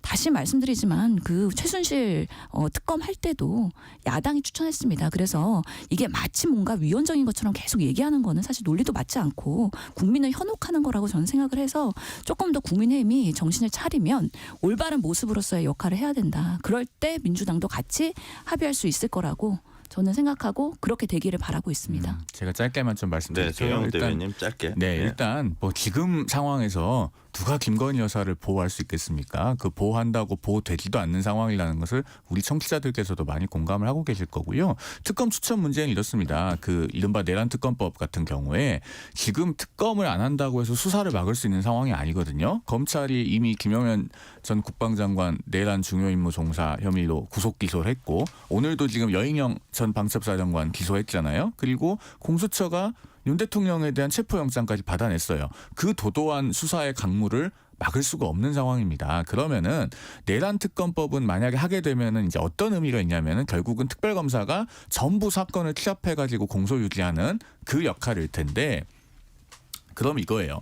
우리 사회가 12월 3일에 발생한 그 계엄 사태를 가장 통합적이고 누구도 그 결과에 대해서 승복하지 않는 사람이 없도록 해결하고 가는 게 대단히 중요합니다. 그런데 지금 사실은 우리 사회에는 이 계엄 사태 이후에 그 상황을 받아들이지 못하는 분들이 엄연히 존재해요. 그런 분들이 존재하는 상황에서 야당이 추천한 특검이 남아있는 수사를 하고 그다음에 또 공소 유지를 해서 중형을 구형하고 재판 결과가 나오고 했을 때 아마 그분들이 승복을 못해서 어떻게 보면은 그 공론회장에서 계속 유령처럼 남아있는 상황이 발생할 겁니다. 그런 거를 사회 통합을 위해서 최대한 막으려면요. 중립적인 특검을 추천해서 그 담당하게 하는 것이 사회적 비용을 가장 줄이는 길이에요. 이거는 야당도 이제 좀 넓게 봐야 됩니다. 그러니까 자, 네. 저는 아주 짧게 더 네. 중요한 주제가 있는데 뒤에. 예. 송영훈 전 네. 대변인님이 그래도 국민의힘에서 상당히 합리적이신 분이고 대변인 아니고 전 대변인 되면서 더 합리적으로 변하신 것 같아갖고 그런 제안이 소통이 국회에서 잘 된다 그러면 저는 민주당도 수용할 수 있는 가능성이 없지 않다라고 생각합니다. 네. 헌정사상 처음으로 법원이 현직 대통령에 대한 체포영장 발부했습니다.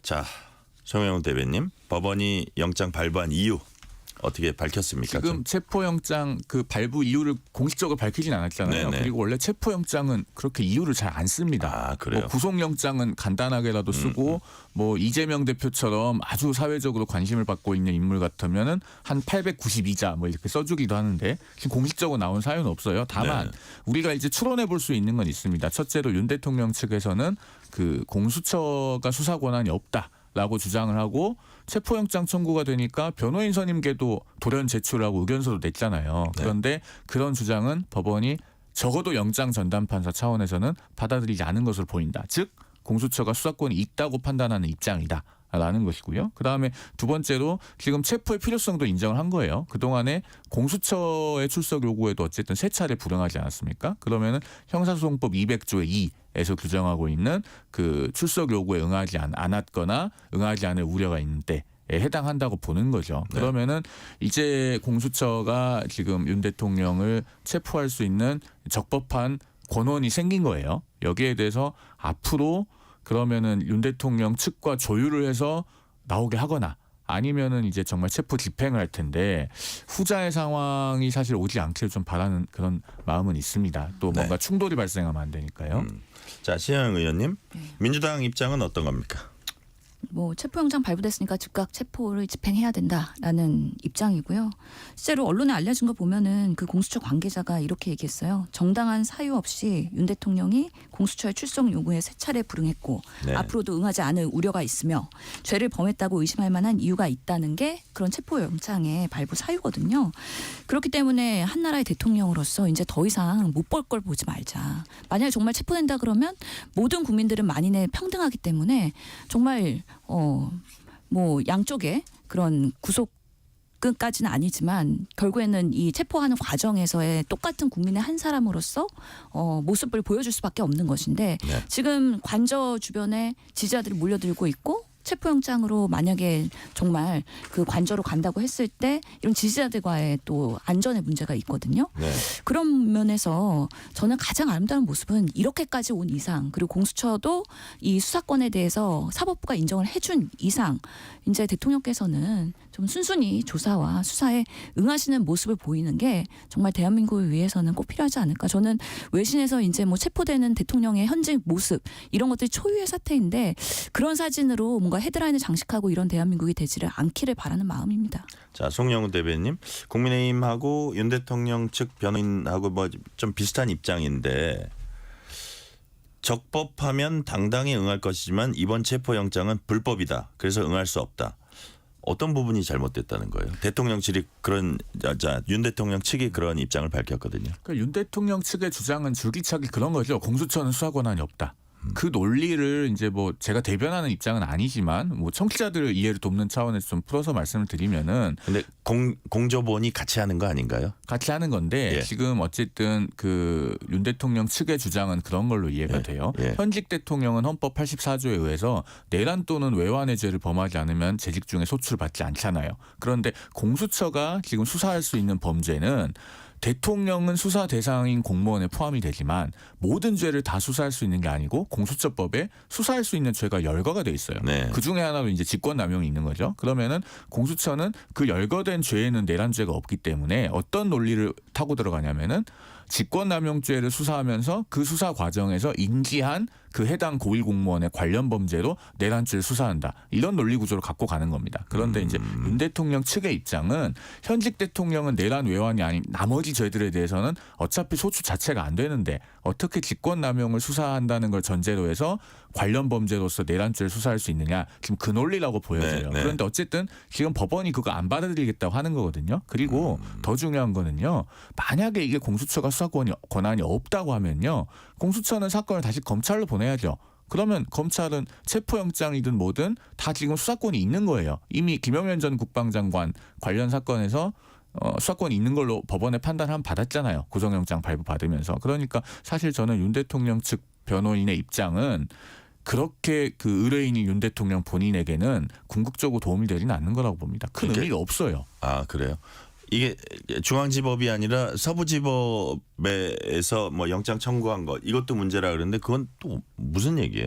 법적으로는 문제가 있다고 보기가 좀 어렵죠. 왜냐하면은 근데 권영세 비대위원장도 또 비슷한 얘기를 하던데. 그러니까 이런 사건들은 사실은 그동안에 계속 지금 12월 3일 비상계엄 선포와 관련된 사건들은 군사법원만 빼고는 다 서울중앙지검에 지금 영장 청구를 해왔고 그 공범 중에 서울중앙지검 관할인 공범이 있기 때문에 중앙지검에 영장 청구하는 거 가능해요. 그런데 이제 서부지검에 영장 청구한 거는 지금 윤 대통령의 관저는 용산구에 있지 않습니까? 용산구를 관할하는 법원과 검찰은 서부지검이거든요. 그러니까 지금 서부지법에 영장 청구를 한 건데 그걸 위법하다고 볼 수는 없어요.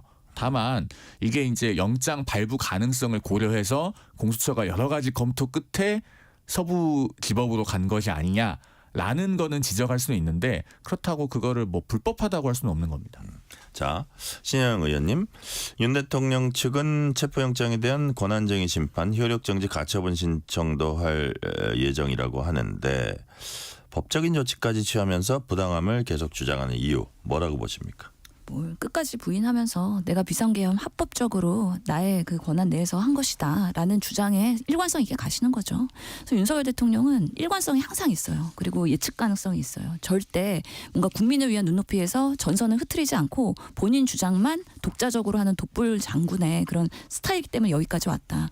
그렇기 때문에 본인이 그런 논리로 주장을 해서 결국에는 체포영장이 발부될 수밖에 없는 상황을 만들었고 저는 이렇게 되면 나중에 정말 똑같이 계속 그렇게 하시라 그러면 구속영장 청구되고 결국에는 이 사법부가 윤석열 대통령의 이런 방어 논리를 결국에는 깰 수밖에 없을 것이라는 생각이 들기 때문에 지금이라도 조금 태세 전환하셔야 되지 않을까 싶은데 여전히 구구의 지지자들을 보면서 그분들이 계속해서 윤석열 대통령을 지키고 있고 부정선거에 대해서 지지하고 있고 그러면서 계속 뭐 꽃다발 보내고 관저에서 그렇게 막 수호하고 이런 부분들이 정말 그 고립된 세상에서 윤석열 대통령이 여전히 살고 있구나라는 생각을 하게 됩니다. 참으로 좀 안타까운 일입니다. 자, 체포영장과 함께 이제 수색영장도 발부됐다고 해요. 자, 근데 이제 관건은 만약에 그 이제 집행하기 이게 10월 6일까지 1월 6일 10월이란다. 1월 6일까지 이제 저기 이제 살아 있는데 뭐 날짜가 오늘이 아니더라도 적당한 시점에 이제 가게 될 겁니다. 공수처가 이제 시도를 할 텐데 경호처는 자기네들이 갖고 있는 저 법에 따라 가지고 또 조치를 할 겁니다. 송영 대변인 보시기엔 좀 충돌 가능성 어떻게 영장 집행이 잘 될까요? 일단은 경호처가 만약에 공수처의 수색영장 및 체포영장 집행을 물리력으로 저지한다면 특수공무집행 방해가 돼요. 전부 처벌받습니다. 왜냐하면은 이게 만약에 영장이 없이 그냥 긴급 체포를 하러 들어오는 거라면 그 체포의 긴급성이 충족되는지 여부에 대해서 좀 다툼의 여지가 있어요. 그러면은 일단 경호처가 맞고 봤을 때 그게 어쨌든 그 경호처로서의 업무를 수행하는 거라고 봐서 사실은 적법하다고 볼 가능성이 제법 있거든요.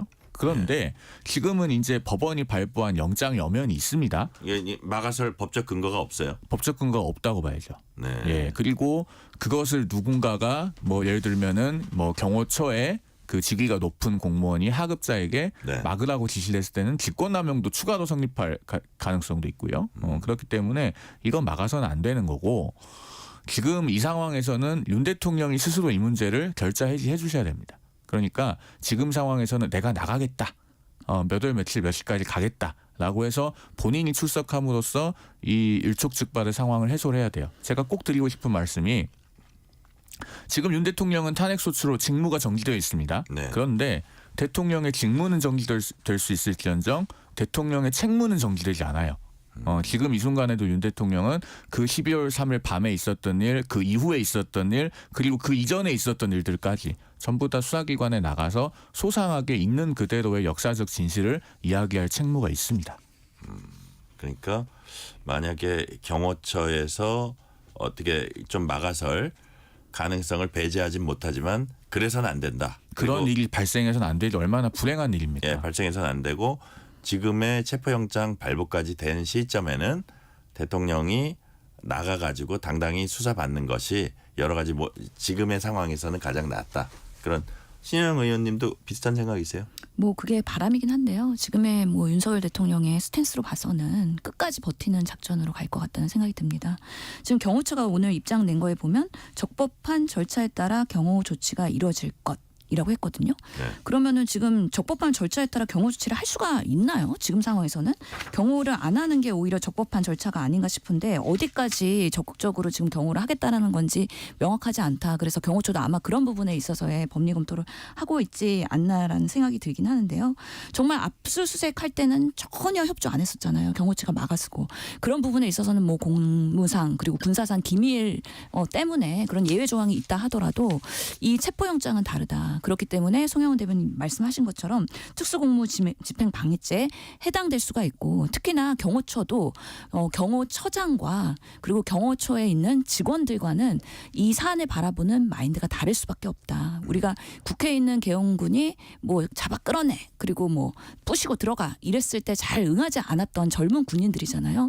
지금 세대에 살고 있는 경호처의 직원들도 동일한 사안으로 이 사안을 바라볼 거기 때문에 부당한 지시가 내려오거나 그런 오더가 있을 때 그 응하지 않을 가능성이 있다. 그런 면에서 윤석열 대통령이 정말 잡아 끌어내지는 체포의 상황을 만들지 않으려면 지금이라도 결단하셔야 된다라고 생각을 하는데요. 과연 그럴 수 있을까? 지금으로서는 매우 요원한 상황이라고 생각이 듭니다. 자, 헌법재판소가 한덕수 국무총리 탄핵 심판 사건 심리 절차에 본격 착수했습니다. 헌재는 그러면서도 계류된 여러 탄핵 사건 가운데서 윤 대통령 탄핵 심판을 최우선 처리하겠다는 방침 재확인했습니다. 송영훈 대변인, 아무래도 오늘 이제 최상목 대행이 2명 임명하고 나머지 1명도 제가 보기에는 이게 시간이 오래 걸릴 것 같다는 생각이 안 드는데 완전체를 또 헌재도 오늘 완전체를 구성해 주는 게 맞다 이런 얘기들을 했고요. 자, 그렇다면 어차피 뭐 이게 시간이 지연되거나 뭐 이럴 가능성은 적어 보여요. 어떻게 전망하십니까? 이제는 탄핵 심판이 지연될 것이라는 우려는 좀 내려놔도 되는 상황이 됐죠. 왜냐하면 8명의 재판관이 있는 상황이면요. 지금 이제 문영배 헌법재판소장 권한대행 그리고 이미선 헌법재판관이 4월 18일에 임기가 마치지 않습니까? 예. 그러면 그때가 되면 다시 6명이 되는 건데 헌법재판소가 그 박근혜 전 대통령 탄핵 심판 때 이정미 권한대행이 퇴임하는 2017년 3월 13일이 임박하니까 3월 10일 금요일에 8대 0으로 결정 내렸지 않습니까? 예, 예. 그런 선례를 참고해 보면은 4월 18일 되기 전에 그러니까 헌법재판소가 또다시 공백 상태가 발생해서 예. 이 심판을 계속할 수 있는 것인가에 대한 논란이 초래되기 전에 스케줄에 맞춰서 아마 결정할 개연성이 현재로서는 굉장히 높아졌다. 이렇게 보는 게 객관적인 분석일 것 같습니다. 네. 자, 신영 의원님, 국회가 비상기업 사태와 관련한 국회 국정조사 이제 시작합니다. 오늘 국회 국정조사 특위가 실시 계획서 이제 채택했고 그걸 이제 국회 본회의에서 통과가 됐습니다.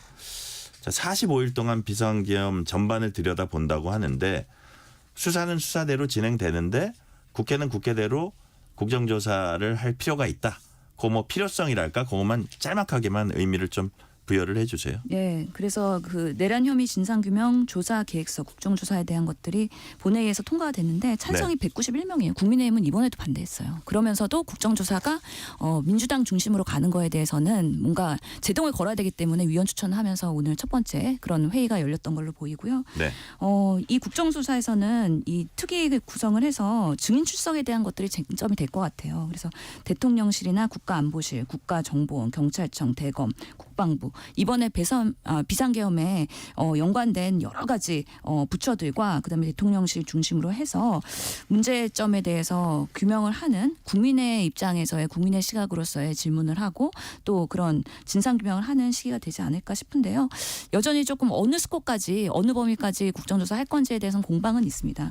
북한 안보 위기 촉발한 것까지 포함할 것이냐 아닐 것이냐 이런 부분에 있어서 여야에서 조금 이견이 있는 것 같긴 한데 그래도 안규백 위원장이 이제 특위 운영하면서 안정적으로 내란에 대한 진상 규명을 하는 국회의 역할 그리고 빠르게 특검법이 이루어져 갖고 지금 공조본이랑 검찰이랑 따로 가고 있는데 네. 이런 것들 통합되면서 결국에는 한 방향으로 수렴돼야 더 이상의 이런 잡음이나 대한민국의 위기가 혼돈으로 가지 않고 좀 안정적으로 가지 않을까라는 생각도 해봅니다. 네, 신현영 의원께 하나 더 여쭤볼게요. 권영세 국민의힘 비상대책위원장이 어제 임명한 의결 이후에 서면 취임사를 통해서 비상계엄 그리고 대통령 탄핵에 대해서 이제 공식 사과를 했습니다. 자, 이 시점에 국민의힘 새 비대위원장의 공식 사과 어떻게 보셨습니까? 어떻게 평가하십니까? 별로 국민들이 진정성 있게 받아들이지는 않을 것 같아요. 왜냐하면 공식 사과를 한다면 그 다음에 후속 조치들이 매우 적극적으로 이루어져야 되는데 지금 윤석열 대통령의 내란에 대해서는 계속 방탄하면서 뭔가 지연 작전을 하는 데 있어서 같이 동조하고 있지 않습니까? 그런 면에서의 국민의힘에서의 사과가 진정성이 있는 거냐 아니면은 새로운 비대위원장이 또 들어서니까 그냥 형식적인 요식행위로서의 그냥 메시지로 나가는 거냐 했을 때는 큰 영향도 없었고 국민들이 그것을 사과로 받아들이지 않았다라는 생각이 들고 이번에 그런 비대위원회 선임 과정에서도 보니까 결국에는 국민의힘의 당론에 따라간 그런 위원들이 결국에는 다 선임된 거예요. 그런 거 보면 국민의힘은 아직 멀었다. 그리고 정말 앞으로 위원정당 되지 않으려면은 정말 차디찬 그 가혹한 길을 가야 되는데 그러지 않을 것 같아서 여전히 친윤 TK 중심의 정당으로 쪼그라들지 않을까라는 생각도 해봅니다. 송영훈 대변인 오늘 우리 신현영 의원님께서 아주 따가운 이 지적을 계속 해주고 계신데 어떠신지 플러스 지금 방금 말씀하신 비대위원 당직자 인사 이제 마무리했는데 비대위원 7명 모두 뭐 탄핵 반대 입장을 나타냈던 인물로 이제 알려졌고 비대위원의 면면이라든지 권영세 비대위 어떻게 평가하시는지 앞으로 뭐 어떻게 될 것 같아요? 전망까지 해주세요. 제가 그 인물 개개인을 평가할 것은 아니고 네. 노선에 대해서 좀 말씀을 드려야 될 것 같은데요. 네. 그것을 시사해 주는 것이 그 어제 권영세 비대위원장의 서면 취임사였다고 보거든요. 거기 보면요. 다소 상반된 것으로 보이는 두 문장이 있어요. 어떤 문장이냐면 우리가 힘들게 지켜온 보수의 가치와 정체성을 더욱 굳건히 하면서 새로운 시대 정신에 찾아 나간다면 우리는 분명 새로운 미래를 열어갈 수 있습니다. 이런 문장이 있어요. 네. 그러면은 그 전체 메시지에서 우리가 힘들게 지켜온 보수의 가치와 정체성이 뭔지가 드러나야 돼요. 근데 여기 보면은 비상계엄과 대통령 탄핵으로 불안과 걱정을 끼쳐드린 점 국정을 책임지는 집권 여당의 비대위원장으로서 국민 여러분께 깊이 사과드립니다. 이렇게만 되어 있고 사실은 그 비상계엄이 위헌이라든가 위법이라든가 라는 부분에 대해서 명확한 평가를 안 하고 있습니다. 불안과 걱정. 그렇죠. 그죠? 그러면은 사실은 헌법, 민주주의, 의회주의와 같은 보수의 가장 기본이 되는 가치에 대해서 명확하게 하지 않으면은 힘들게 지켜온 보수의 가치와 정체성을 어디서 찾고 있는가에 대한 의문을 하지 않을 수가 없거든요. 이런 점에 대해서 사실은 권영세 비대위원장께서 조금 더 무겁게 인식을 하시고 앞으로 이런 것을 염려하는 목소리에도 응답을 해주셔야 된다라는 말씀을 드립니다. 근데 법률가로서 약간 뭐라 그럴까 그 탄핵 절차가 진행 중이고 수사도 진행 중이니까 그런 측면들을 좀 고려하고 그런 그 법적인 면은 좀 뺀 게 아닌가 싶은 생각도 그럴 수도 들더라고요. 있는데 예. 한동훈 전 대표도 법률가 출신인데 네. 사퇴 기자회견을 하는 날까지도 그 그렇죠. A4 한 페이지짜리 사퇴 기자회견문에서 불법 계엄이라는 단어가 2번 등장하고 네. 계엄은 잘못이라는 단어가 한 번 등장하고 헌법과 민주주의를 지켰다라는 표현을 쓰고 있었습니다. 네. 오늘 말씀은 여기까지 듣겠습니다. 지금까지 송영훈 전 국민의힘 대변인, 신현영 전 민주당 의원이었습니다. 말씀 감사합니다. 감사합니다. 고맙습니다.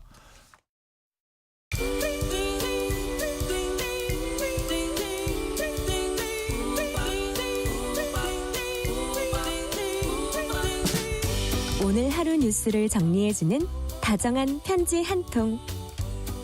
KBS 1라디오 뉴스레터 K.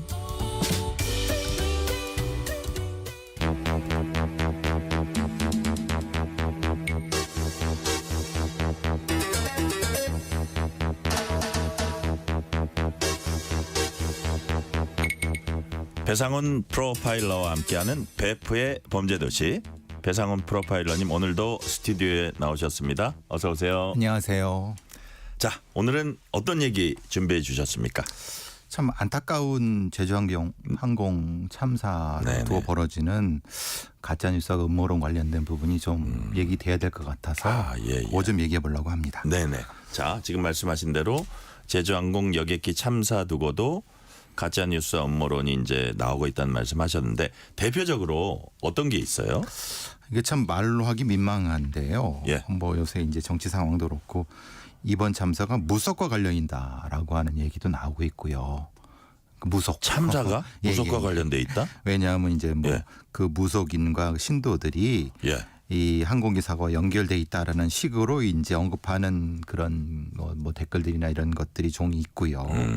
또 하나는 이제 요번에 이제 김영현 국방부 장관과 관련된 뭐 이제 블랙 요원이 뭐 복귀를 안 했다 이런 얘기가 있어 혹시 그들에 의한 어떤 거냐 이런 얘기도 있는데 그것도 근거 없는 주장이지만 어쨌든 그런 게 이제 얘기되고 있는 거고 또 이제 그거를 그 뭐라고 하나 그 동체 착륙하는 거를 그 찍힌 그 영상을 두고도 어떻게 그렇게 찍힐 수 있느냐라고 하는 것 가지고도 실제로는 이제 음모론이 나오고 있습니다. 그게 뭐 대기하고 있다가 찍은 거 아니냐 이런 얘기 있어갖고 당사자는 이게 말이 되는 소리를 하느냐 이런 얘기도 하고 있는 거고요.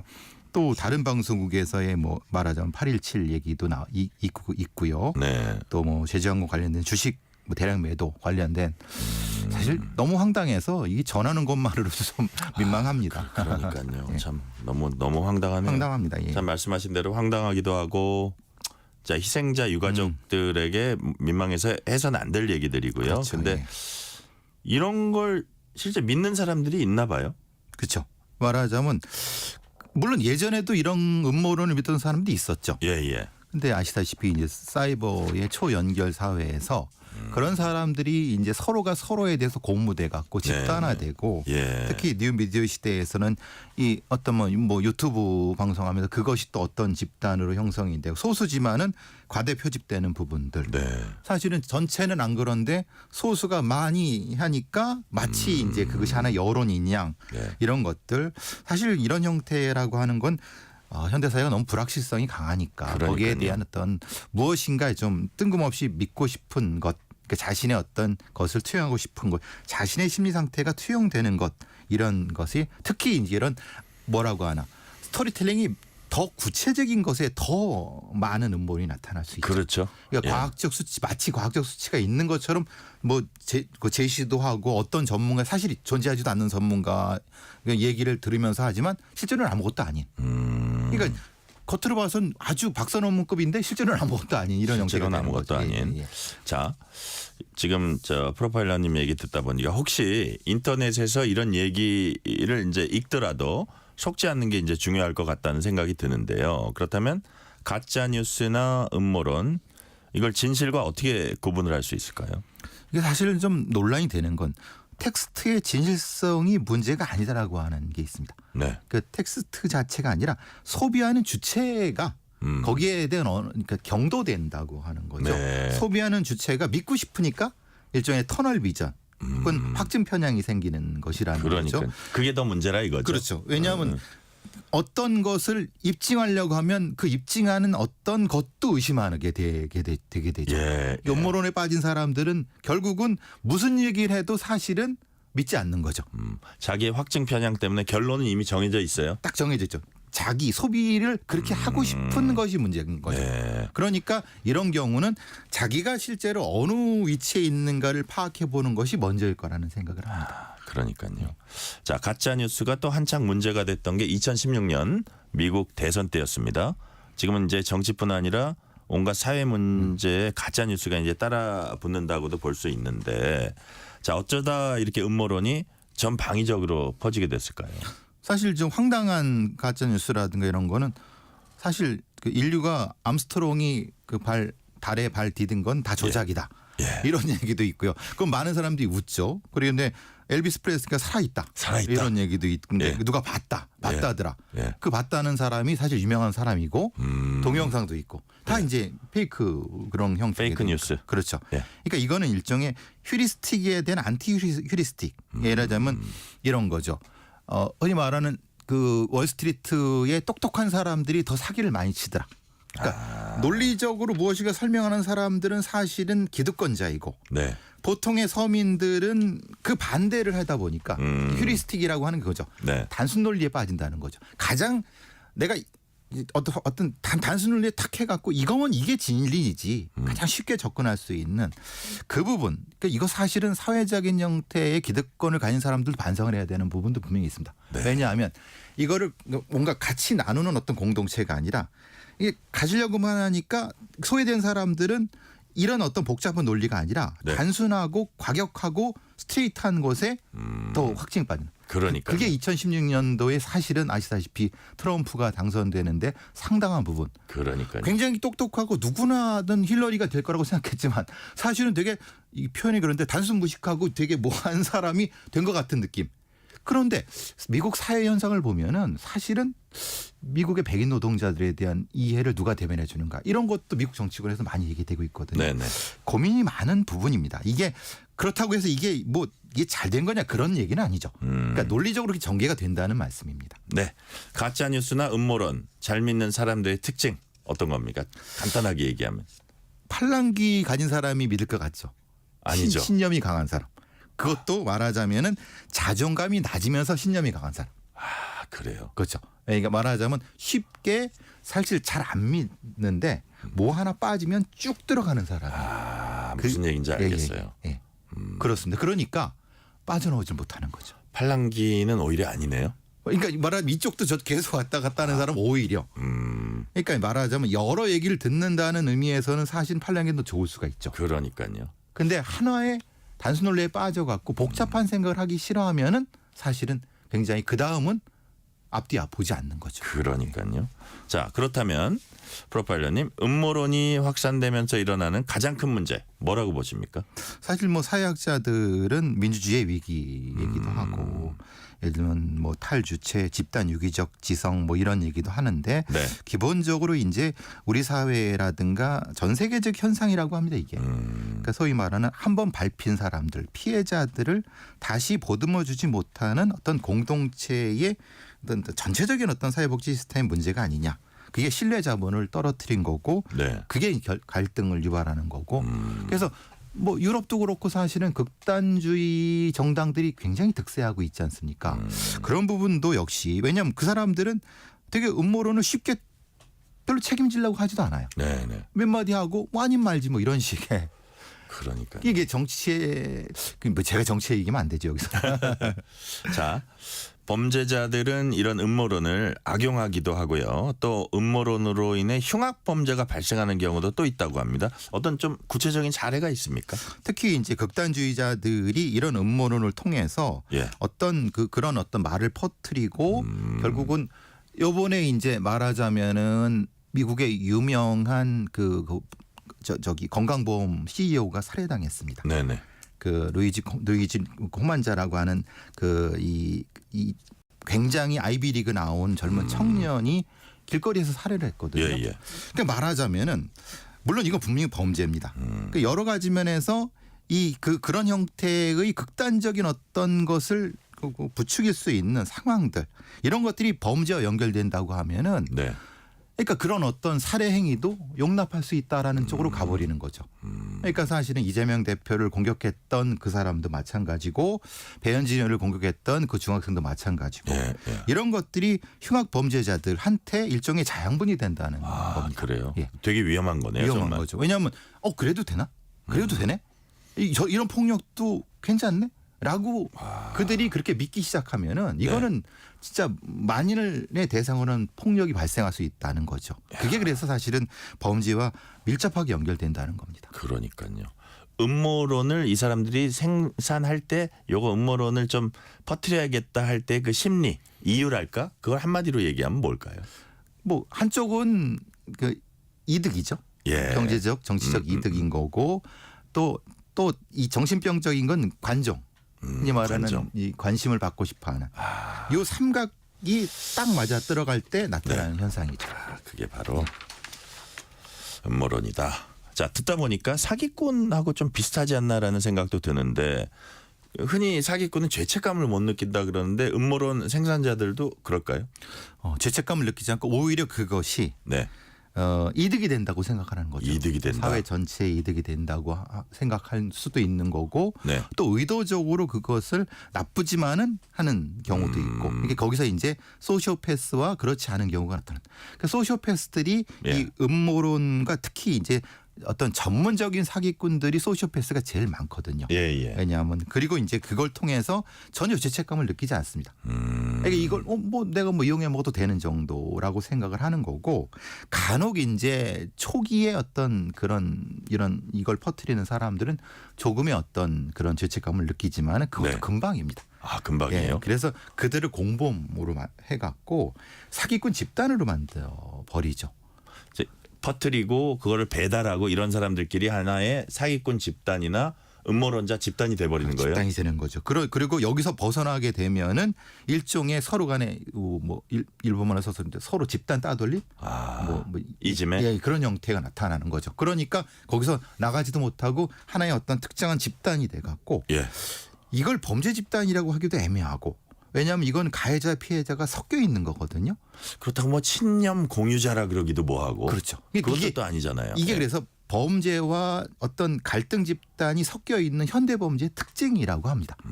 그러니까 완전히 이게 범죄자의 집단이 아닌데 그 속에 섞여 있으면서도 특정하게 유기체처럼 행동한다는 겁니다. 그러니까요. 사실은 어떤 꽉 짜여진 조직이나 그런 것도 아니면서 그런 건 아닙니다. 어떤 생각을 공유하는 사람들끼리 하나의 그룹이네요. 그래서 이제 그런 사람들이 조금 더 나가면은 일종의 집단적인 테러가 나타나고 집단적인 누군가를 공격하고 거기에 이제 어떤 형태의 정치, 특정한 어떤 정치인이 아주 극단적인 정치인이 개입해 버리면은 그런 형태의 정치적 테러가 나타나는 방식. 이게 지금 현대의 범죄와 이게 갈등이 확 붙어버리다 떨어지는 이런 형태가 가장 많이 나타나죠. 자. 저희는 지금 배상훈 프로파일러와 얘기 나누고 있습니다. 프로파일러님, 그렇다면 음모론을 퍼뜨리는 사람들 어떤 처벌을 받을 수 있습니까? 이게 참 모호합니다. 왜냐하면 우리가 뭐는 사이버 명예훼손죄 그리고 뭐 허위사실 명예훼손죄 그리고 위계 공무집행 방해죄 이런 것들이 법은 존재하는데 문제는 이게 특정한 사람을 대상으로 한 게 아니라 사실은 공동체 전체를 대상으로 하는 거지 않습니까?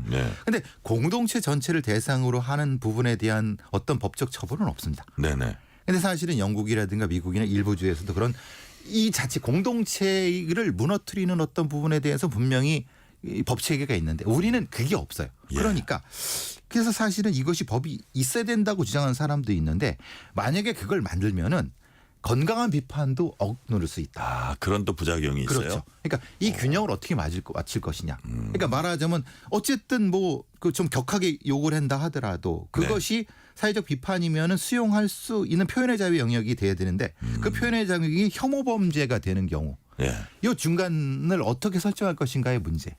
이게 범죄와 정치 갈등의 그 사이 같습니다. 그러니까요. 자, 그렇다면 뭐 정보통신망 이용촉진법이라든지 형법이라든지 관련되는 것들은 또 있는 것 같긴 하더라고요. 있는데 그게 개인에 대한 겁니다. 아, 그건 개인에 대한 거. 근데 이거는 소위 말하는 이런 범죄는 개인을 특정하는 것 같지만 사실은 공동체를 특정하는 그러니까요. 그러니까 이것에 대한 법리적인 판단은 참 어려운 부분이 있습니다. 그러니까.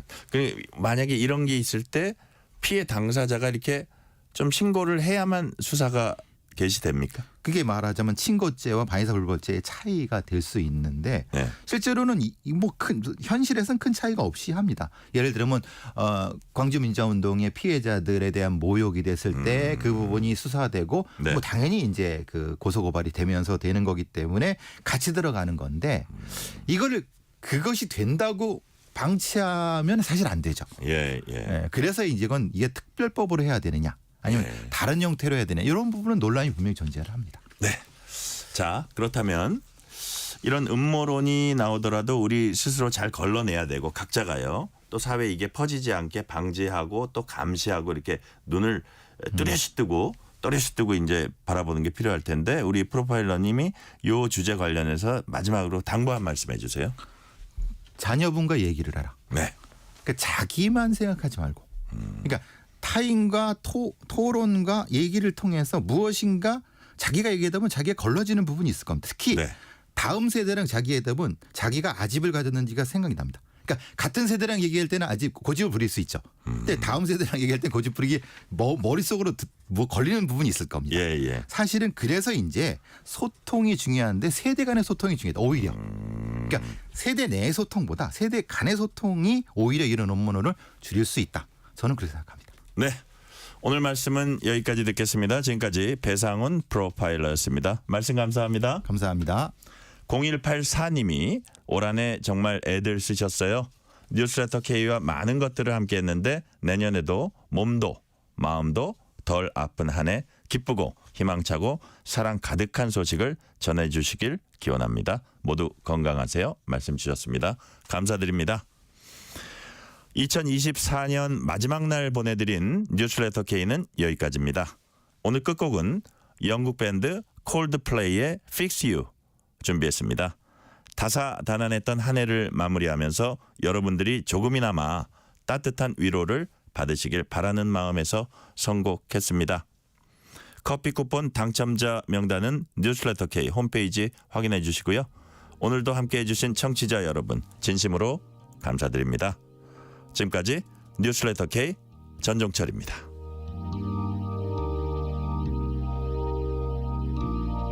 When you try